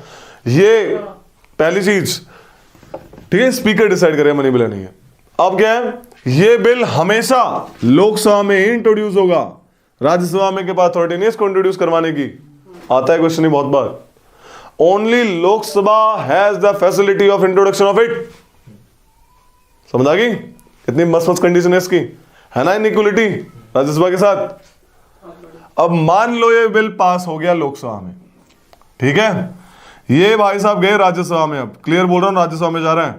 तो बिल के ऊपर जो स्पीकर साहब हैं वो साइन करके देंगे कि भाई दिस इज मनी बिल, तो संभल के हैंडल करना है इसको। मनी बिल है तो तुम्हारे पास ज्यादा पावर है ही नहीं, अपना सिग्नेचर एंडोर्स करके देंगे, साइन करके देंगे और लिख के देंगे it is a money bill. तो you have to deal with the procedure regarding money bill. क्या प्रोसीजर है? राज्यसभा ना तो इसको रिजेक्ट कर सकती, ना इसको अमेंड कर सकती, ना रिजेक्ट कर सकती ना अमेंड कर सकती, बोला पास ही कर सकती है बस।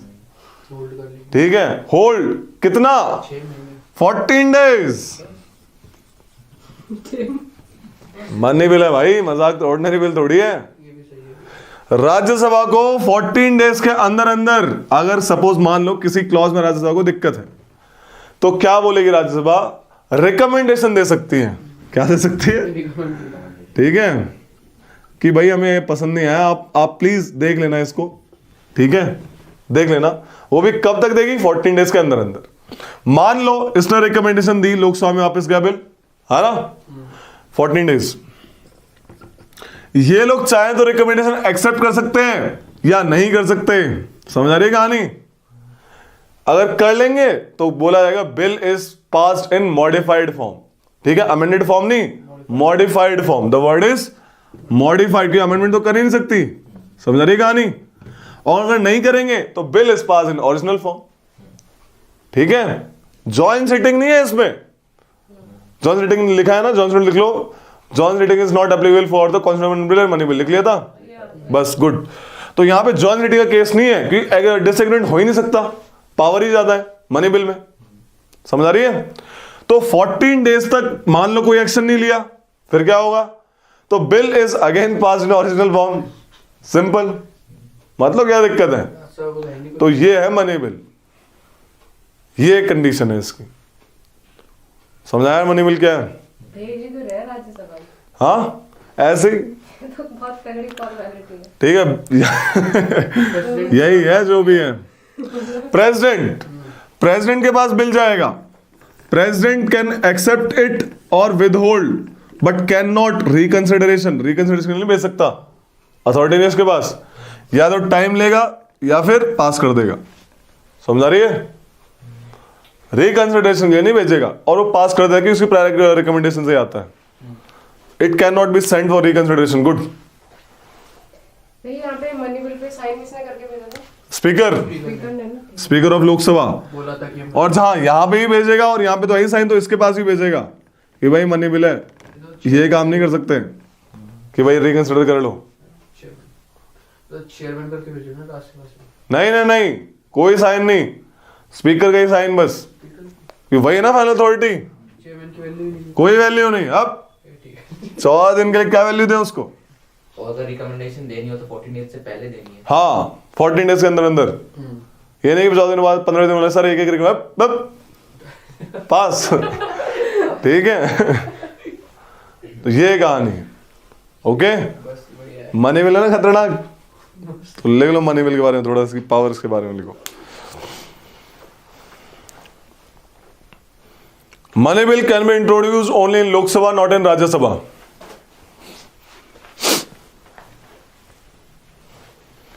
ठीक है, it can only be introduce by the minister. Sir minister ही करेगा, है ना? Be introduce by the minister. अगला लिखो, it can only be introduced by the prior recommendation of president.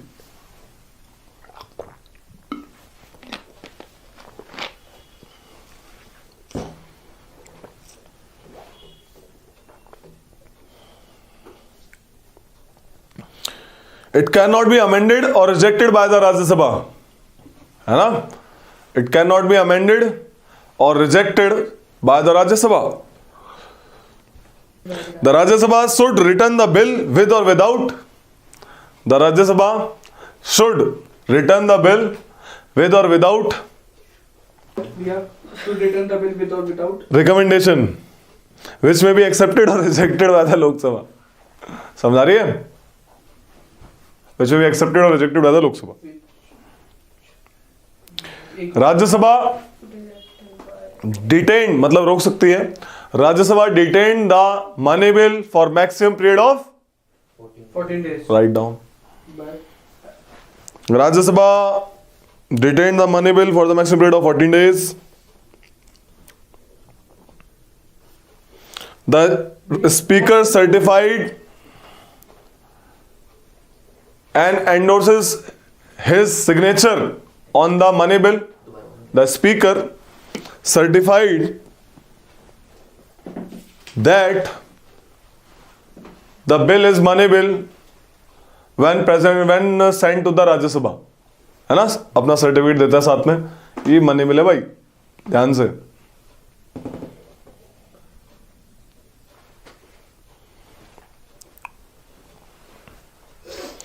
There is no chance of disagreement between the two houses, hence there is no joint sitting.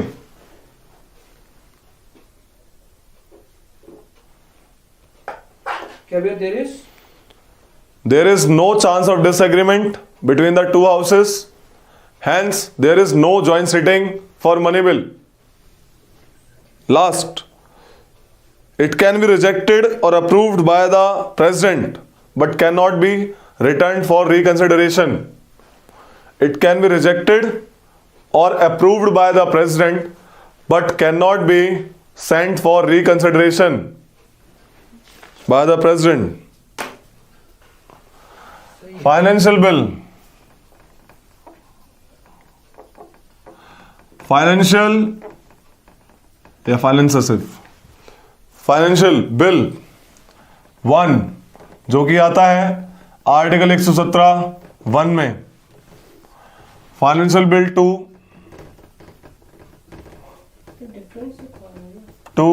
जो कि आता है 117(3) में, ठीक है, 117 clause 3, 117 clause है, आर्टिकल के नाम है, ठीक है रे। इसमें कुछ इंपॉर्टेंट चीज लिखो, बता रहा हूं, देखो होता क्या है।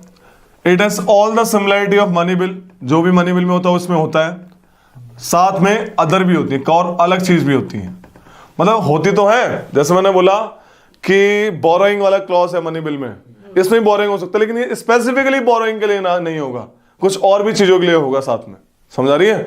स्पेसिफिकली नहीं होगा बोरोइंग के लिए, वो और भी चीजों के लिए हो सकता है, ऐसे करके। तो वही है, फाइनल डिसीजन किसका है, मनी बिल है, नहीं है, स्पीकर का है। लिखवा देना, उसमें लिखवाया, हाँ भैया स्पीकर बताएगा साइन के साथ। ये लिखवाया, हाँ भैया लिखा है, नहीं लिखवाया, लिखा है ना भैया, एक मिनट बताता हूँ आपको। Speaker of Lok Sabha sign and write the money bill on the bill of for Rajya Sabha. ये नहीं, ये अलग है, लिख लो। Decision of speaker is final in deciding whether a bill is money bill or not, लिख लो द डिसीजन। अबे लिख लो, ये लिखा है द स्पीकर सर्टिफाइड दैट, ये अलग है, अबे वो राज्यसभा में भेजने के लिए। The decision of speaker is final in deciding whether a bill is money bill or not, ठीक है। इधर देख लो रे, जल्दी देखो, ये दो चीज में मनी बिल से मेल खाता है, ठीक है, दो चीज में। पहली चीज कि ये भी सिर्फ लोकसभा में ही इंट्रोड्यूस होगा, समझ आ रही इतनी इस बात, ये भी सिर्फ लोकसभा में इंट्रोड्यूस होगा। और दूसरी चीज, इसको भी प्रायर परमिशन चाहिए, किसकी, यस। बाकी हर केस में ये ऑर्डिनरी बिल की तरह काम करेगा, पासिंग एंड ऑल, वो first reading, second, third reading सब, बस ये दो केस मनी बिल की तरह है। अब आया समझ में कि ये भी लोकसभा में इंट्रोड्यूस होगा पहली बार, हाँ भैया इसको। और बाकी क्या इसमें जॉइंट सीटिंग बैठेगी, बिल्कुल बैठेगी, क्योंकि ऑर्डिनरी बिल की तरह है ना। बस यही दो केस तो है मनी बिल की तरह, ऑर्डिनरी बिल है। इस केस में भी प्रायर रिकमेंडेशन चाहिए होती है प्रेसिडेंट की, इंट्रोड्यूस के लिए नहीं, कंसिडर स्टेज के लिए, कि भाई ये मैं राज्यसभा में कंसिडर करने के लिए बोल भेज रहा हूं या लोकसभा में भेज रहा हूं, तो उसमें प्रेसिडेंट की अप्रूवल चाहिए वोटिंग के लिए, कंसिडरेशन स्टेज के लिए, ना कि इंट्रोडक्शन स्टेज के लिए। इसमें चाहिए प्रेसिडेंट की अप्रूवल इंट्रोडक्शन के लिए, इसमें कंसिडरेशन स्टेज के लिए, एंड वाली स्टेज के लिए, समझ आया। कंसिडर वो थर्ड स्टेज होती, याद आया, इतना फर्क है बस। बाकी ये भी, ये तो पूरा पूरा मामला, इसमें ये भी नहीं है, इसमें ये भी नहीं, ये पूरा ऑर्डिनरी बिल की तरह है, ऑर्डिनरी बिल, इसमें भी जॉइंट सेटिंग होगी। समझ आ गई इतनी सी बात, इसको लिख लो बस। फाइनेंशियल बिल 1, ये बना लेते ना टेबल। हाँ इसको बना लो, लिख लो। मैं खुद ही लिख लेंगे। हाँ लिख लो, लिख लो, 5 मिनट दो बस। ले लो 5 मिनट ले लो, मैं खुद देखना पड़ेगा। 5 मिनट ले लो, यही तो चाहता हूँ मैं। हाँ भैया, हैं? खुद का साथ खुद का विकास। क्योंकि समझ आ गया। तो ये जी वो चीज कर रहा हूँ जो इंपॉर्टेंट है एग्जाम के लिए। बाकी वही है, फाइनेंस से समझ आ रहा है, फाइनेंस से मैटर से रिलेटेड ये लोग डील करते हैं। ओके, तो यही कहानी है। इसमें सारे के सारे क्लॉज होते हैं मनी बिल के, अपार्ट फ्रॉम अलग क्लॉज भी होते हैं। ठीक है, तो ये चीज है। और इसमें मनी बिल का कोई भी क्लॉज नहीं होता, इट डज नॉट विद, कोई भी आर्टिकल नहीं है मनी बिल का इसमें। समझ आ गई? लिख लेना अपने मन से, मनी बिल की कहानी यहां तक है। समझ आ रहा है? हाँ भैया। गुड। तो बजट जैसी टर्म हमारे कॉन्स्टिट्यूशन में कहीं नहीं लिखी हुई। ठीक है, बजट नाम की कोई चीज नहीं लिखी हुई। क्या लिखा हुआ है आर्टिकल 112 में? बजट को क्या बोलते हैं कॉन्स्टिट्यूशन में? Annual financial statement. ठीक है, क्या बोलते हैं? Annual financial statement. ठीक है, आर्टिकल 112। ओके, बजट के पास होने का तरीका क्या होता है? 6 स्टेजेस में होता है। 1, 2, 3, 4, 5, 6। Presentation of budget,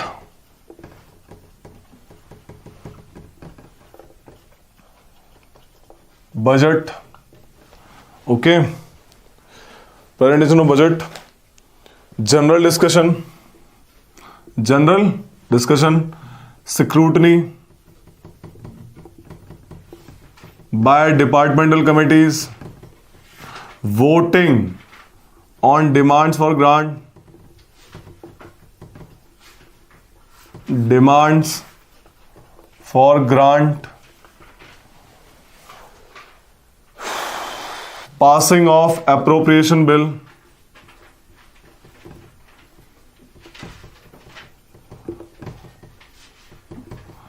and passing of finance bill. Finance bill ये मनी बिल की तरह है, ये वाला फाइनेंस बिल करवाया ना अभी अभी, हाँ भैया। मनी बिल टाइप है ये। यहां पे एक चीज होती है, एक सिस्टम होता है वोट ऑन अकाउंट्स। बताएंगे क्या होता है इस स्टेज के तुरंत बाद।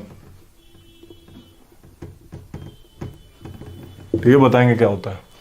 6 स्टेज में बजट पास होता है। क्वेश्चन आएगा कितने स्टेज में बजट पास होता है? 6 स्टेज में। ठीक है, बजट क्या है? बजट एक डॉक्यूमेंट है जिसमें आपका लिखा होता है पिछले वाले साल में कितने एनुअल रिसीट्स हुई, कितना एक्सपेंडिचर हुआ। ठीक है, उसके बेसिस पे आने वाले साल के estimated receipts and estimated expenditure, सरकार को कितना रुपया आया और सरकार ने कितना रुपया खर्च करा डिफरेंट पॉलिसीज पे, ये सब उसमें ब्यौरा होता है। साथ में आने वाली पॉलिसीज के बारे में लिखा होता है और उन पॉलिसी पे कितना पैसा अलॉट होगा वो लिखा होता है। डिफेंस में किस किस मिनिस्ट्री को कितना रुपया जाएगा, बेसिकली बजट इज दिस। साथ में पिछले साल सपोज मान लो अलॉट हुआ था 10 करोड़, सरकार को लग गया 15 करोड़, यानी 5 करोड़ उन्होंने कहीं से उठाया होगा, बोरिंग करी होगी, तो ये स्टेटमेंट भी लिखी होती है हमने बोरिंग करी। एक एक्ट आया था बीच में, FRBM act.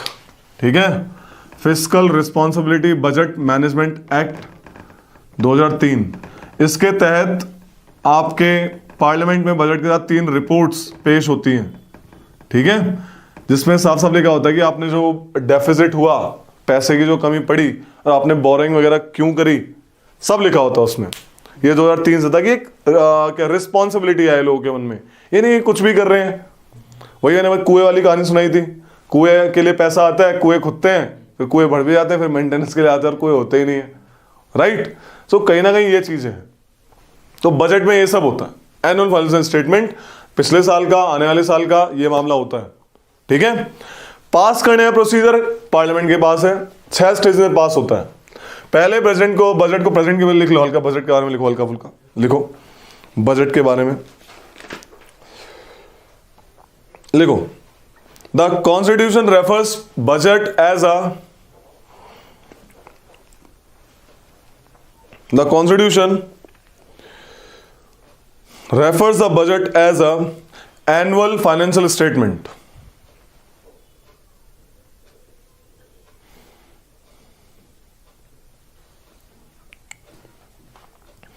Budget is a statement of account, statement of estimated.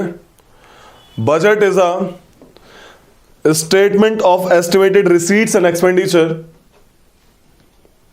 Budget is a statement of estimated receipts and expenditure of the government of India. कितने साल का? 1 साल का. कब से कब? 1 अप्रैल से 31 मार्च तक, है ना? ये तो ना फाइनेंशियल ईयर.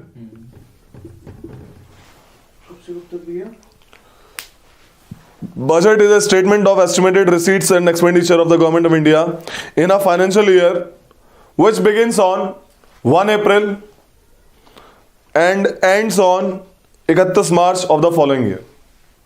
31 मार्च, 1 अप्रैल से हमारा फाइनेंशियल ईयर शुरू होता है. ठीक है?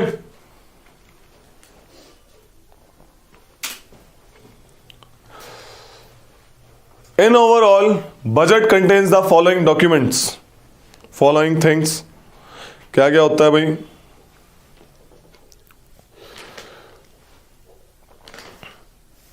Estimates of revenue and capital receipts. कितना पैसा आया, कितना गया?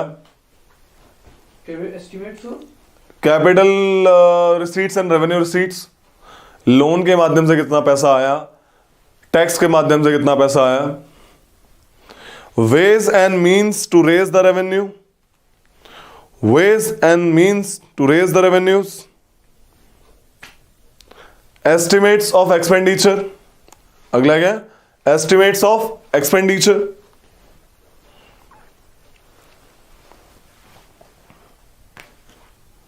एक्सपेक्टेड ऑफ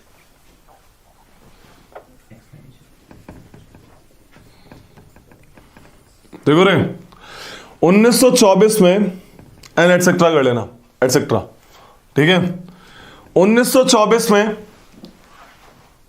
रेलवे बजट और जनरल बजट को सेपरेट करा गया. किस कमेटी के बेसिस पे? अकवर्थ कमेटी. ठीक है? इंग्लैंड का बंदा था ये. अकवर्थ कमेटी 1924. रेलवे बजट और जनरल बजट को सेपरेट किया गया. रेलवे मिनिस्ट्री बहुत बड़ी मिनिस्ट्री है, ताकि रेलवे मिनिस्ट्री अपने अपने हक में आराम से नॉर्मल काम कर सके. तो पहले 2 बजट आते थे, एक रेलवे बजट आता था और एक जनरल बजट आता था. लेकिन 2017 में दोनों क्लब कर दिया. अब एक ही बजट आता है, जनरल बजट ने क्लब कर दिया. विवेक देबरॉय कमेटी की रिकमेंडेशन से. ओके, आता है क्वेश्चन ये कि अलग किससे हुआ था. ओके, लिख लो. Railway budget was separated from general budget in 1924 on the recommendation of Ackworth Committee report. ACWRTH. एक बार रिपीट करना फिर. Railway budget was separated from general budget on the recommendation of Ackworth Committee report. ठीक है? समझ आ रही है? मेरा नाम क्या था? Ackworth, ACWRTH. The railway budget is merged into general budget on the recommendation of Vivek Debaroi committee. रप्पी? ये भी हैप्पी होंगे जो देख रहे हैं. Initiative, nice initiative. स्टेजेस के बारे में समझ लेते हैं. ठीक है? स्टेजेस, 6 स्टेजेस होती हैं. पहला स्टेज जो होता है उसे कहते हैं प्रेजेंटेशन ऑफ बजट. पहले जनरली फरवरी के एंड में बजट पेश होता था, लेकिन अब बजट पेश किया जाता है 1 फरवरी को. बजट प्रेजेंटेशन कब होता है? 1 फेब को आने वाली है, बजट आएगा, पार्लियामेंट शुरू हो जाएगा. 1 फेब को प्रेजेंटेशन ऑफ बजट होता है. ठीक है? फाइनेंस मिनिस्टर पेश करते हैं बजट को. This is annual financial statement. Generally Lok Sabha में करते हैं, उसके बाद राज्यसभा में. ठीक है? बजट के साथ वो एक बजट स्पीच देते हैं. जो स्पीच देते हैं आपके जो आपके होते हैं फाइनेंस मिनिस्टर, वो स्पीच देंगे, बजट स्पीच कहते हैं उसको. उस स्पीच में कोई वोटिंग नहीं होती, कुछ नहीं होता, नॉर्मल सुनते हैं सब लोग, नॉर्मल अच्छे से. कोई कोई लोग हल्का फुल्का क्वेश्चन पूछ लेंगे तो उसका रिप्लाई कर देते हैं नॉर्मली। उसके बाद जनरल डिस्कशन होती है 3-4 दिन तक बजट पे, नॉर्मल डिस्कशन, कोई ऐसे बड़ा वोटिंग नहीं हो रही अभी, पैसा हम इतना ही देंगे ऐसे करके, अभी वोटिंग नहीं हो रही, ठीक है। तो ये चीज है। अब जब जनरल डिस्कशन हो जाता है तो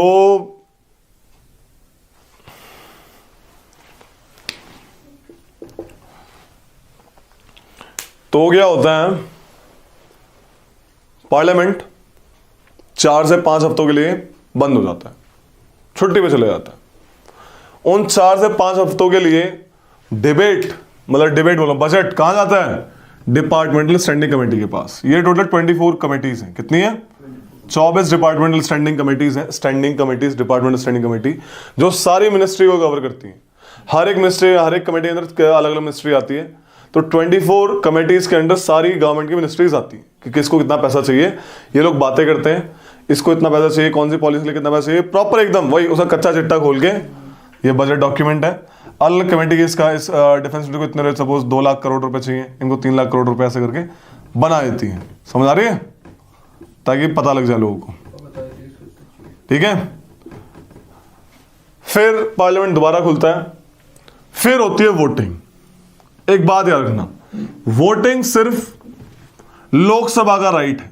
किसका राइट है, बजट पे वोटिंग सिर्फ लोकसभा करेगी, राज्यसभा नहीं करेगी, ठीक है। क्योंकि मिनिस्ट्री कहां पे at the end responsible Lok Sabha के लिए, है ना। चाहे मिनिस्टर राज्यसभा का होगा बट रिस्पॉन्सिबल कहां के लिए होगा, लोकसभा के लिए होगा, समझ आ रही है। तो लोकसभा का राइट है सिर्फ वोट ऑन डिमांड्स। डिमांड क्या है, मिनिस्ट्री की डिमांड की हमें 25 लाख करोड़ रुपए चाहिए, और ग्रांट कब बन जाएगी, जब वोटिंग हो जाएगी। A demand become a grant when it is voted upon। समझ आ गई इतनी सी बात, वोटिंग होगी, समझ आ गई। बोला अच्छा डिफेंस मिनिस्ट्री कितने रुपए, वोटिंग करवा लो, ठीक है, होगी, ठीक, सैंक्शन, समझ आ गई। वोटिंग होगी, सिर्फ लोकसभा करती है। कभी कभी वोटिंग के दौरान कट मोशंस मूव होते हैं। क्या होते हैं, सपोज ऑपोजिशन को लगा कि भाई तुमने ज्यादा रुपए मांग लिए, रफेल आने थे इतने के, तुम मांग रहे हो, आने थे 2 रुपए के, तुम मांग रहे हो 100 रुपए, है ना, मतलब थोड़ी बनता है, बाकी 98 रुपए कहां जाएंगे, है ना। तो जब भी उन्हें लगता है कि भाई इन्होंने ज्यादा रुपये मांग लिए हैं, तो ये कट मोशंस मूव करते हैं ऑपोजिशन वाले, अपना ग्रीवियंस बताने के लिए। 3 टाइप के होते हैं, policy cut motion,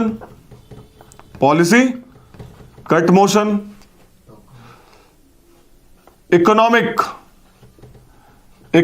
cut motion and token cut motion.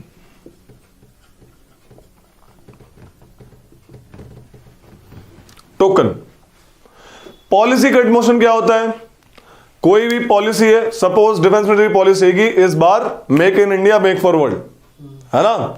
ये पॉलिसी थी कि भाई हमें जो है क्या करना है, इस बार इंडिया में बहुत सारी ब्रह्मोस बनानी है, बेचेंगे बाहर जाके, उसके लिए इतना रुपया चाहिए। तो ऑपोजिशन को ठीक नहीं लगी, वो पॉलिसी ही बेकार लगी, तो बोलेगी इसके लिए इन्होंने डिफेंस में रुपए मांगे थे 100 रुपए, लाइक 100 करोड़ रुपए मांगे थे, मान लो, ठीक, कितने रुपए। तो पॉलिसी को काटना है, तो टोटल रुपए ऑपोजिशन बोलेगी इस रुपए को देंगे हम बस ₹1, इसको 1 रुपया देंगे बस हम, इस पॉलिसी को 100 करोड़ नहीं, 1 रुपया। समझ आ रही पॉलिसी कट मोशन में, पॉलिसी को डिनाई करना है, बोला कि हमें पॉलिसी पसंद नहीं आई, तो उसका 100 करोड़ का 1 बना देंगे, 1 रुपया बेचो, कोई दिक्कत नहीं इनके लिए, ठीक है। समझ आ रही इतनी सी बात। पूरी पॉलिसी को कितना रुपया देंगे, 1 रुपया की तो गई पॉलिसी गई, समझ आ रही है। एक्चुअल में 1 रुपया देंगे, एक्चुअल में 1 रुपया सैंक्शन करने के लिए बोलेंगे, इस पॉलिसी रुपया काट के 1 रुपया कर दो, 100 करोड़ काट के कितने रुपया कर दो, 1, एक्चुअल में 1 रुपया, कि पॉलिसी खत्म हो जाएगी फिर तो। इकोनॉमिक कट मोशन में क्या होता है, पॉलिसी है 100 करोड़ की, बोला नहीं इसमें 80 करोड़ लगने थे, बोला 80 करोड़ कर दो फिर। तो एक्चुअल जो अमाउंट होगा, जो उनको लगता है इतना, कुछ अमाउंट काट देंगे, कुछ अमाउंट रखेंगे, ताकि उनको उतना जो उनका लगेगा, ठीक है। तो बोला पापा जैकेट चाहिए, बोला कितने रुपए, पापा 10,000 रुपए, बोला मजाक है क्या, है कौन सी लोहे की जैकेट चाहिए क्या भाई है, 2.5 की भी आती है, 1900 की 1500 की भी आती है, तो 1500 रुपए दे दिए एग्जैक्ट। जब उनको लगेगा कि भाई ज्यादा रुपए मांग लिए, इतने में काम बन जाता, तो इतने दे देंगे। इकोनॉमिक कट मोशन समझ आया? अगला आता है token cut motion. Token cut motion क्या है? 100 रुपए काट देंगे बस। ये किस लिए? सपोज मामला था 100 करोड़ मतलब 200 करोड़ का था, बोला कि हमें ये पसंद नहीं आया, तो टोकन अमाउंट ऑफ 100 रुपए काट दिए पूरी उसमें से, लाइक 200 करोड़ थे उसमें से 100 रुपए काट दिए, ठीक है? तो 199 करोड़ प्लान बनाया, ऐसे करके आ जाएगा मामला, ठीक है? समझाया? 100 रुपए काट दिए बस। ये बेसिकली अपना ग्रीवेंस बताने, टोकन कट इज बेसिकली मेरे को पसंद नहीं है ये चीज, ये बताने के लिए, ठीक है? समझ नहीं आया, मतलब क्यों काटे 100 रुपए? अपनी चिढ़ बताने के लिए कि मुझे पसंद नहीं है, मुझे आपने जो रुपए निकाले हैं मुझे पसंद नहीं है, आपने ज्यादा निकाले हैं, लेकिन मैं अपना ग्रीवियंस बता रहा हूं, अपना मतलब मुझे अपनी असहमति, मैं सहमत नहीं हूं इस चीज से। सहमत ये वर्ड है, असहमत। मैं अपनी बिल साइन कर रहा हूं। हाँ असहमति के लिए मैं पास कर रहा हूं ये सब।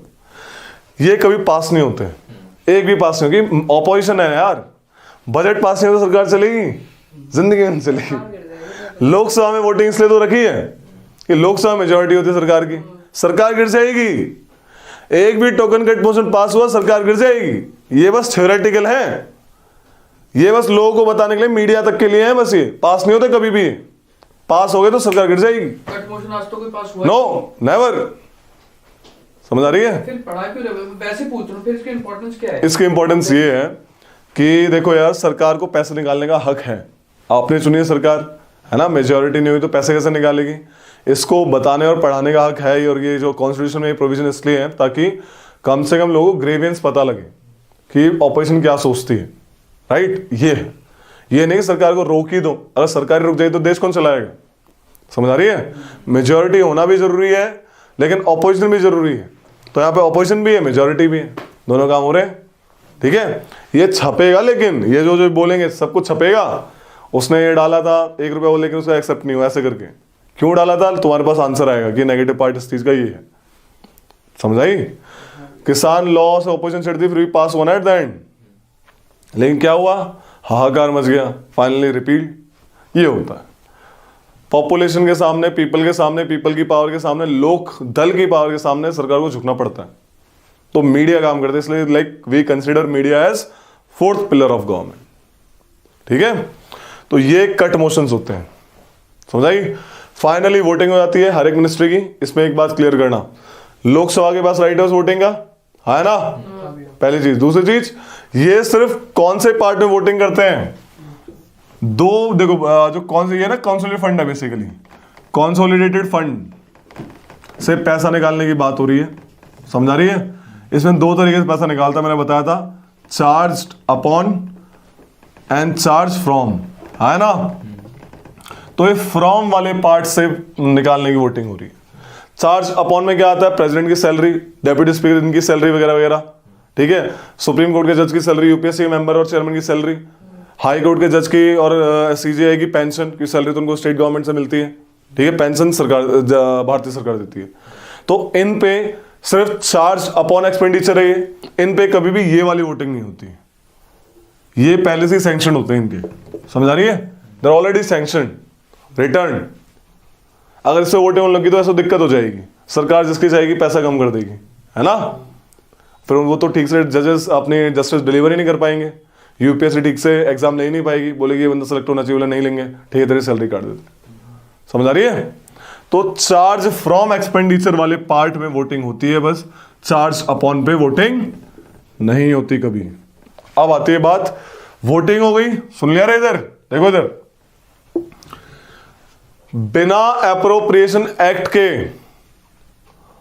आप कंसोलिडेटेड फंड ऑफ इंडिया से पैसा नहीं निकाल सकते। तो पार्लियामेंट को, अब पार्लियामेंट की बात है, यहां पे राज्यसभा लोकसभा दोनों वोट करेंगे, लोकसभा एंड राज्यसभा दोनों वोट करेंगे बजट के लिए। बजट क्या? पूरा का पूरा ये वाला पार्ट वोटिंग हुई ऊपर, समझ आ गई? यहां पे पूरा एज अ बजट वोटिंग होगी, लोकसभा राज्यसभा दोनों एज अ बजट पास करने के लिए पार्लियामेंट वोट करेगा। एप्रोप्रिएशन एक्ट बन जाएगा, यानी कि अब ये पैसा निकाल सकते हैं, अब ये पैसा निकाल सकते हैं। लेकिन ये सब करते करते टाइम अप्रैल का एंड आ जाता है। मैंने बताया था 1 अप्रैल से आपका फाइनेंशियल ईयर शुरू हो जाता है, 31 मार्च ऑफ नेक्स्ट ईयर खत्म हो जाता है ना? अब ये कहानी आते आते पहुंच गई 28 अप्रैल 31 मतलब 1 मई ऐसे ऐसे पहुंच गई। समझ आ रही है इस सब प्रोसीजर में। एक और चीज बताता हूं इसमें, voting on demands of grant में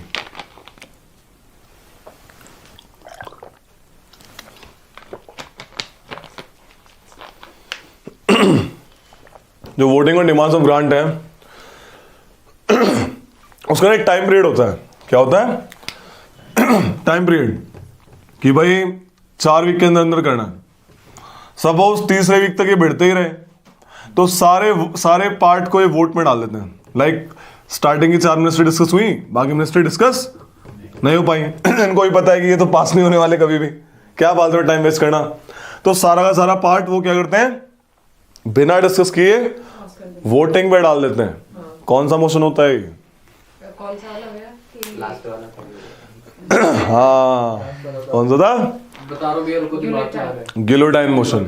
गुड, गिलोटाइन क्लोजर वही है। है ना? यहाँ पे करते करते बात पहुंच गई 31 अप्रैल, मतलब 31 तो होता ही नहीं कभी, 30 अप्रैल आया ना, अप्रैल में 31 दिन होते हैं।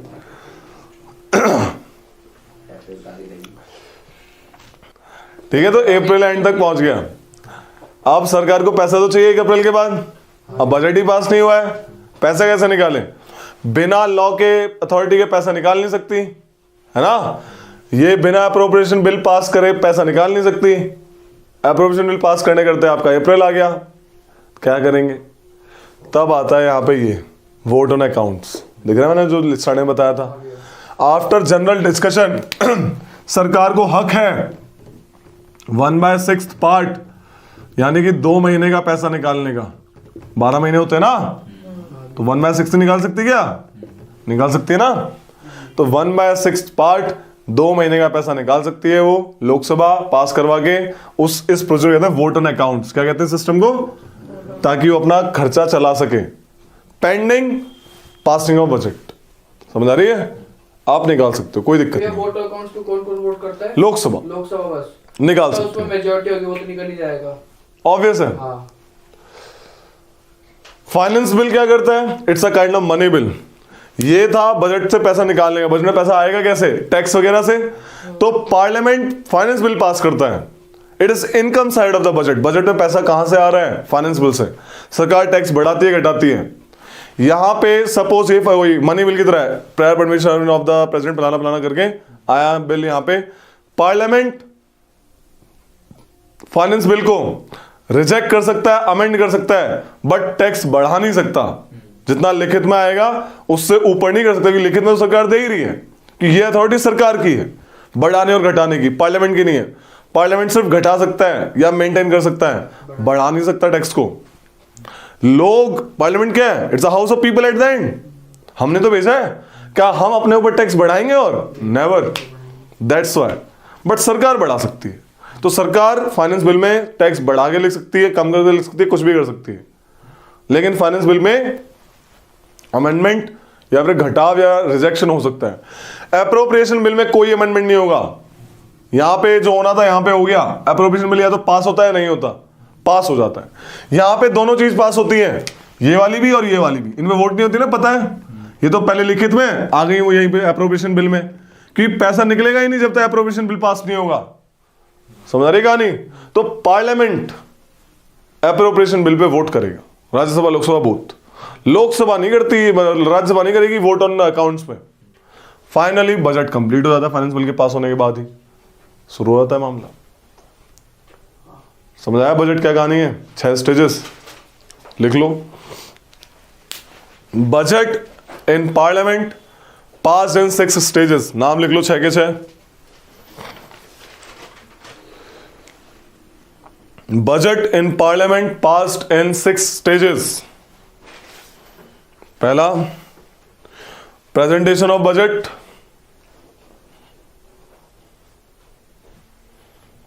दूसरा, जनरल डिस्कशन। तीसरा, स्क्रूटनी बाय डिपार्टमेंटल कमिटीज। चौथा, voting on demands for grant. Voting on demands for grant. पांचवा, passing of appropriation bill, basically permission देना, है ना, तभी पैसा निकलेगा वरना नहीं निकलेगा, बिना परमिशन के नहीं निकलेगा पैसा भाई। और last, passing of finance bill, it's a kind of money bill. ठीक है, तो finance bill of first type होता है जनरली, ये मनी बिल की तरह काम करता है। क्या स्क्रूटनिंग बाय डिपार्टमेंटल कमिटीज, वो 24 स्टैंडिंग कमिटीज थी ना, 24 डिपार्टमेंटल स्टैंडिंग कमिटीज। स्वच्छ भारत अभियान के लिए पैसा कहां से आया? यहाँ से आया। कुछ भी कोई पॉलिसी बन रही है सब यहीं से आएगा। Budget is the ultimate source of money. Okay, तो कुछ पैसे जो बच रहे हैं पिछली बार के, हाँ, very nice, very nice, nice question. March में बजट, फरवरी में बजट पेश होना शुरू हुआ। ओके, 31 मार्च को सेशन खत्म हो गया। मान लो कुछ रुपए बच गए, ऑब्वियसली सेविंग बच जाती है, सारा का सारा पैसा कॉन्सोलिडेटेड फंड ऑफ इंडिया में चला जाएगा, किसी की जेब में नहीं आता। दोबारा से रूल ऑफ लैप्स होता है, सेविंग नहीं है गवर्नमेंट के पास कि हमने बचा लिए इतने, नो, इसका फायदा उठाती है गवर्नमेंट। फिर मार्च आते इतना पैसा बचा, फिर वो भर के एकदम भर के खर्चा करती है वो। मार्च में इसे मार्च रश भी कहते हैं। गवर्नमेंट फरवरी मार्च वाले एरिया में बहुत पॉलिसी अभी आने वाला है, देखो देखना, अभी भर के पॉलिसी निकालेगी नई नई और खर्च कर देगी। इससे क्वेश्चन देखेंगे हर बार। पैक पब्लिक अकाउंट कमेटी के नाम देखा होगा तुमको, ये भैया मैंने देखे ना, इससे बहुत बार देखेंगे। ठीक है, सीएपीएफ के एक ही पेपर में 2 क्वेश्चन थे। कैग की रिपोर्ट आती है इसके पास, उसका रिपोर्ट का नाम है report on appropriation account, report on appropriation account, report on finance account, ये डील करती है। रिपोर्ट, कैग की रिपोर्ट ही डील करती है। देखो क्या होता है यार, देखो पार्लियामेंट ना बहुत बड़ा इंस्टीट्यूशन है। Parliament is a very big institution, it deals with so many matters, right. तो पार्लियामेंट में क्या है, कुछ कुछ मेंबर्स में अलग अलग कमेटीज बना रखी हैं, ठीक है, कुछ कुछ बंदों की। किसी किसी कमेटी में मिनिस्टर मेंबर है, किसी किसी में नहीं है, ठीक है। तो इनमें से तो किसी में भी मिनिस्टर मेंबर नहीं बताएंगे अभी, ठीक है। तो इन कमेटीज पे क्वेश्चन आते हैं। अब ये बहुत सारी कमेटी है, करीब 24 साल की डिपार्टमेंटल रिलेटेड स्टैंडिंग कमेटीज ही हो गई वाली, है ना, ये 3 ये हो गई, ऐसे 4-5 और है, करीब 15-16 और है। तो सब पे क्वेश्चन नहीं आते, इन 3 पे बहुत बार आते हैं क्योंकि इंपॉर्टेंट है ये ज्यादा, इनका फाइनेंस वाला पार्ट है। दिस इज फाइनेंस कमेटी, ये सरकार के पैसे से डील करती हैं, ठीक है। तो ये कहानी है। तो 1 इज पब्लिक अकाउंट कमेटी, इसके बारे में डील करते हैं एक बार। लिखना हुआ तभी लिखवा दूंगा मैं। ये 19 गवर्नमेंट ऑफ इंडिया एक्ट 1990 के तहत आई। क्या बोलते हैं ना इसको,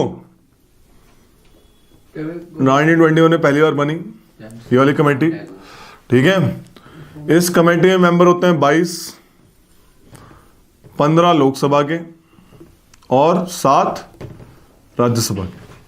समझा गई? इसमें कैग की एडवाइस होती है, लेकिन चेयरमैन, हाँ, चेयरपर्सन आफ्टर 1967 ऑपोजिशन पार्टी का होता है, ऑपोजिशन पार्टी। इलेक्शन कैसे होता है इनके मेंबर का?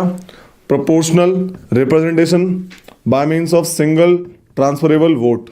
समझ आ रही है? ये 1 ईयर के लिए इलेक्ट होते हैं, हर साल चेंज, मतलब हर साल दोबारा इलेक्शन होता है इनका। ये मेन कहानी है इसकी, ठीक है। चेयरपर्सन हमेशा ऑपोजिशन पार्टी का आएगा 1967 के बाद, उससे पहले रूलिंग पार्टी का होता था। वो ये कह रहे हैं ना, वो जो आपने लिखवाया था, वो जिसमें, हाँ मैं समझ गई, वो जो 3 कमेटीज लिखवाई थी। हाँ, अपोजिशन के होते जो जॉन मथाई, उसमें नहीं था, वो स्पीकर की, उसमें 1921 में पहली बार, 3 कमेटीज का है। लेकिन बाद में 1950 में after independence on the recommendation of John Mathai, MATHI Mathai, ठीक है। पहले इसमें होते थे 25 मेंबर, बाद में हुए 30 मेंबर फ्रॉम 1956, और 300 के 30 कौन से होते हैं? लोकसभा से। Chairperson from ruling party, ruling party, यही है same. Proportional representation by single transferable vote 1 year, ये तो सेम ही है मामला। 1921, 1950, जॉन मथई, 25, 30, 1956, परफेक्ट मेंबर्स। ये वाली आई 1964 में। कैग की रिपोर्ट कौन सी थी इसमें? कैग की रिपोर्ट ऑन पब्लिक अंडरटेकिंग, ठीक है। 1964 में पहली बार बनी, 1974 में चेंज आया। इसके मेंबर हैं 1974 से 22, सेम उसकी तरह 15, 7 लोकसभा राज्यसभा। 64 में 25 थे, 15, 10, 64 में इसमें थे 15 मेंबर, 10, 5, 15 मेंबर, 10, 5 लोकसभा राज्यसभा, ठीक है भाई। और क्या कहानी इसमें? 15 मेंबर हो गए, 22, 1 साल के लिए होता है। Chairperson from Lok Sabha only. Chairperson कहाँ का होगा? हमेशा लोकसभा ओनली, ठीक है। और बाकी सब सेम है नीचे वाला। Proportional representation by single transferable vote 1 year. यही क्वेश्चन आता है बार बार। तो कमेटीज है पार्लियामेंट की कमेटीज, ठीक है।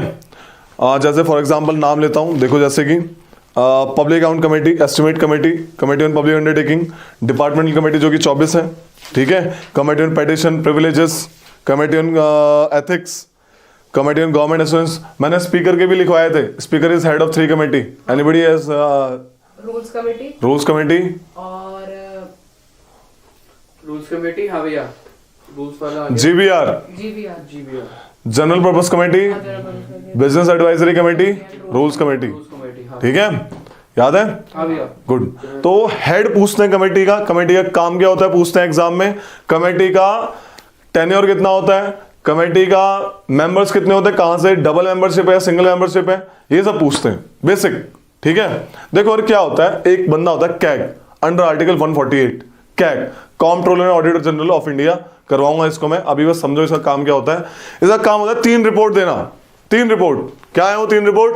रिपोर्ट ऑन अप्रोप्रिएशन अकाउंट, अभी अप्रोप्रिएशन अकाउंट करा था एक्ट, हाँ भैया, है ना, पैसा निकालने वाला। रिपोर्ट ऑन फाइनेंस अकाउंट, पैसा आने वाला। And report on public undertaking, ये 3 रिपोर्ट देता है बंदा। इसकी 2 रिपोर्ट पे कौन सी कमेटी बैठती है, कौन सी कमेटी डील करती है? Public account committee. समझ आ रही है? ये क्या करता है? क्या ये देखता है कि कितना पैसा सरकार ने निकाला और उसको लीगली खर्च करा या नहीं करा, ठीक है। सरकार ने जो उधारी ली वो लीगली ली, और लीगली ली तो सही में ली या फिर मतलब करप्शन हुआ है। कुएं 8 खुदे हैं, देख के आएगा। कुएं में देखा माल कम लगा हुआ है, लगना था 5 रुपए का, लिखो देख दिया 10 रुपए का। करप्शन देखेगा, एक्स्ट्रा वैकेंसी, फालतू खर्चा भी देखेगा, सारी रिपोर्ट तैयार करेगा। Basically CAG is guardian of public purse. ये उसकी एक, जैसे supreme court is guardian of fundamental right, public purse का गार्जियन होता है CAG, controller auditor general of India. फिलहाल है Girish Chandra Murmu ji, CAG of India, ठीक है। गिरीश चंद्र मुर्मू, ठीक है, कैग है फिलहाल। तो ये काम होता है कैग का नॉर्मली। कैग रिपोर्ट देता है, ये तीनों रिपोर्ट कैग किसको देता है? प्रेसिडेंट को। प्रेसिडेंट उसकी रिपोर्ट पार्लियामेंट में रखता है। पार्लियामेंट में दोनों हाउस में रिपोर्ट रखेगा। समझा इतनी सी बात? तो पार्लियामेंट्री कमेटी बेसिकली, अभी दोबारा पार्लियामेंट्री कमेटी पे आते हैं, अलग अलग कमेटी है। तो मैं कुछ कमेटी के नाम लिखवा रहा हूं जिसमें मिनिस्टर मेंबर नहीं होते, ठीक है, लिख लो। Names of parliamentary committee in which ministers are not the member. ये लिख ले, अभी इसको मत लिखो, इसको लिखने के तब बोलूंगा, कोई दिक्कत नहीं है। Names of parliamentary committee in which ministers are not members. Number 1 finance committee. ये तीनों कमेटी में मिनिस्टर मेंबर नहीं होते, लिख लो इस तीनों के नाम। फाइनेंस कमेटी यानी pack, estimate committee and committee of public undertaking. ये आई थी कृष्ण मेनन कमेटी की रिकमेंडेशन से, कृष्ण मेनन कमेटी। हेड भी तो मतलब ये जो चेयरपर्सन है इनके हेड ही होते हैं ना? हाँ, लोकसभा ओनली रूलिंग पार्टी का होना चाहिए, और यहाँ पे ऑपोजिशन पार्टी का 1967 के बाद से। मिनिस्टर्स कौन सी कमेटी के हेड नहीं होते, मतलब मेंबर नहीं होते? फाइनेंस कमेटी की तीनों, committee on petition, committee on government assurance, committee on government assurance, committee on government assurances, लिख लिया? Committee on subordinate legislation, committee on welfare of एससीज and STs, committee on welfare of एससीज and STs,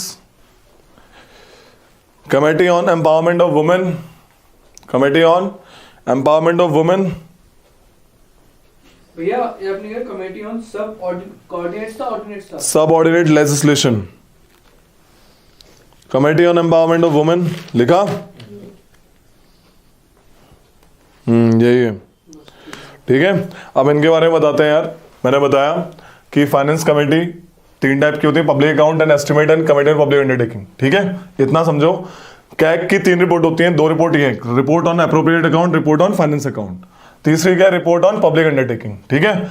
इन 2 को सेक्रेटराइज देखती है कौन, public account committee, समझ आ रही है? पब्लिक अकाउंट कमेटी इस रिपोर्ट को देखती है जब प्रेसिडेंट साहब पार्लियामेंट में ये रिपोर्ट रखते हैं, ठीक है, प्रेसिडेंट साहब के आदेश से रिपोर्ट रखी जाती है, पब्लिक अकाउंट कमेटी इस रिपोर्ट को देखती है। कितना पैसा गया, कितना पैसा आया, करप्शन तो नहीं हुआ, सही हुआ, खराब हुआ, ये सब बताने के लिए अब पैसे की बात है, थोड़ी फाइनेंशियल टर्म्स है। अब ये तो लेमैन है, पार्लियामेंटेरियन है ना, तो समझा ले कोई होना चाहिए। तो CAG act as guide, philosopher, friend, CAG के एडवाइस देते हैं यहाँ पे, कैग होता है इनके साथ। CAG act as guide, philosopher, friend of this committee, ये वर्ड है, ठीक है। कैग की एडवाइस मिलती है इन लोगों को, कैग इनको बताएगा, अच्छा ये वाला पूछ लो, मैं बताता हूँ ऐसे करके, मैं ये सब बताता हूँ, देखो वहां पे ये खर्चा होता है ऐसे करके, सब बताएगा। जो फाइनेंशियल टर्म्स हैं वो सब क्लियर करेगा लेमेंस को, समझ आ रही है? और क्या क्वेश्चन आता है, कब बनी, 1921 में बनी, कितने मेंबर्स हैं, 22 मेंबर्स हैं, 15 लोकसभा से आते हैं, 7 राज्यसभा से आते हैं। चेयरपर्सन 1967 तक इन्हीं मेंबर्स में से रूलिंग पार्टी का बनता था, किसका बनता था, रूलिंग पार्टी। लेकिन 1967 के बाद से ऑपोजिशन पार्टी का चेयरमैन बनता है इन्हीं मेंबर्स में से, समझ आया? कौन अपॉइंट करता है, स्पीकर साहब, स्पीकर करेंगे, ठीक है। आपका जो ये है कैसे इलेक्शन होता है, कैसे इलेक्शन होता है इनका, proportional representation by single transfer vote, समझ आ रही है कहानी? 1 साल के लिए कैग की एडवाइस चाहिए होती है इनको, they want the CAG advice, तो कैग इज देयर। क्या सपोज मान लो सरकार के खिलाफ कुछ निकला कि करप्शन किया है, क्या इनकी रिपोर्ट बाइंडिंग होती है, क्या मिनिस्टर को सजा मिलेगी? नहीं, एडवाइजरी रोल होता है इनका। सजा कौन देगा एट द एंड, पार्लियामेंट। ये रिपोर्ट पार्लियामेंट में डिस्कस होगी पैक के हिसाब से, और पार्लियामेंट में डिपेंड करता है कि वो क्या करता है। एट द एंड अथॉरिटी किसके पास है, पार्लियामेंट के पास, ना कि इस कमेटी। इस कमेटी की एडवाइस बाइंडिंग नहीं होती, अबे पार्लियामेंट, लोगों की सरकार है ना एट द एंड, तो ये चीज तो पार्लियामेंट डिसाइड करेगा फिर, समझ रहे कहानी?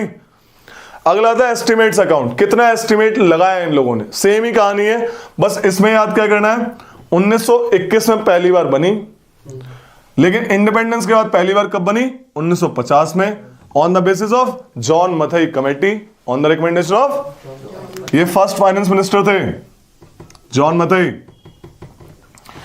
जब ये 1921 में बनी थी तो 25 मेंबर हुआ करते थे, यहां भी 25 मेंबर थे, लेकिन 1956 के बाद से मेंबर कितने कर दिए, ऑल 30 फ्रॉम लोकसभा, इसमें राज्यसभा का मेंबर नहीं होता। चेयरपर्सन हमेशा किसका होगा, रूलिंग पार्टी का। Proportional representation, single transfer vote, वही सेम सिस्टम, 1 साल के लिए बनते हैं, समझ आया डिफरेंस? इसमें कैग की एडवाइस है, नो एडवाइस ऑफ कैग। यहां पे कैग नहीं है भाई, इन दोनों केस में कैग नहीं। जितना भी एस्टिमेट किया है, एक जैसे कि लाइक वोट हुई, वोट ऑन ग्रांट्स, जो डिमांड और ग्रांट में वोट हुई, उन्होंने इतना एस्टिमेट बताया कि हमें इतना पैसा चाहिए, वो देखेगा कि सही पैसा मांग रहे हैं, ज्यादा पैसा मांग रहे हैं, इस पे एस्टिमेट वाला पार्ट करेगा। कमेटी ऑन पब्लिक अंडरटेकिंग, सरकार की जो भी कंपनीज है पब्लिक अंडरटेकिंग्स, ओएनजीसी, गेल, सेल, ऐसे करके, वो कैसा काम कर रही है, उसके ऊपर एक कैग एक रिपोर्ट बनाता है। उस रिपोर्ट को कौन देखेगी, ये वाली कमेटी देखेगी, ठीक है। कब बनी है पहली बार, 1964 में। जब बनी थी कितने मेंबर थे, 15, 10 फ्रॉम लोकसभा, 5 फ्रॉम, लेकिन अब 1974 से इसके बराबर कर दिए मेंबर, दिख रहे हैं। 22 मेंबर 15/7। चेयरपर्सन हमेशा लोकसभा से होगा, ये नहीं कि रूलिंग पार्टी का, लोकसभा से होगा, क्योंकि लोकसभा मेंबर्स भी इन्हीं में से चुना जाएगा। ये तो सेम ही है, 1 ईयर प्रोपोर्शनल सिंगुलर वोट। लिख लो इसको, यही क्वेश्चन आते हैं, इससे बाहर क्वेश्चन नहीं आएगा। भैया मतलब कैग जो इनको रिपोर्ट प्रोवाइड कर रहे हैं, यस, कैग 3 रिपोर्ट देता है, कैग 3 रिपोर्ट देता है। पहली 2 को ये देखेंगे, पैक देखेगी, और तीसरी को देखेगी कमेटी ऑन पब्लिक अंडरटेकिंग। समझा रही कहानी? So this is the role of these committees. बहुत इंपॉर्टेंट कमेटी है, बार बार एग्जाम में आती है, और खासकर ये वाली बहुत आती है। हाँ, किसके रिकमेंडेशन से आई? कृष्ण मेनन कमेटी के रिकमेंडेशन से आई। ठीक है, ये बनेगी किसके रिकमेंडेशन आ सकता है। यस, ये जितने भी वर्ड लिखे हैं सबसे क्वेश्चन बन सकता है। कितने member? Yes, members, chairperson, year, system of election, ठीक है, कितने मेंबर्स लग रहे हैं सब, बिल्कुल। कैग किसका, फिलोसोफर गाइड किसका एक्ट करता है? पब्लिक अकाउंट पैक का। याद रखना, इसको बहुत बार आया, ये दिखेगा, ये दिखेगा, कैग पक्का दिखेगा पैक के लिए। ठीक है, खत्म करते हैं। सेंटर से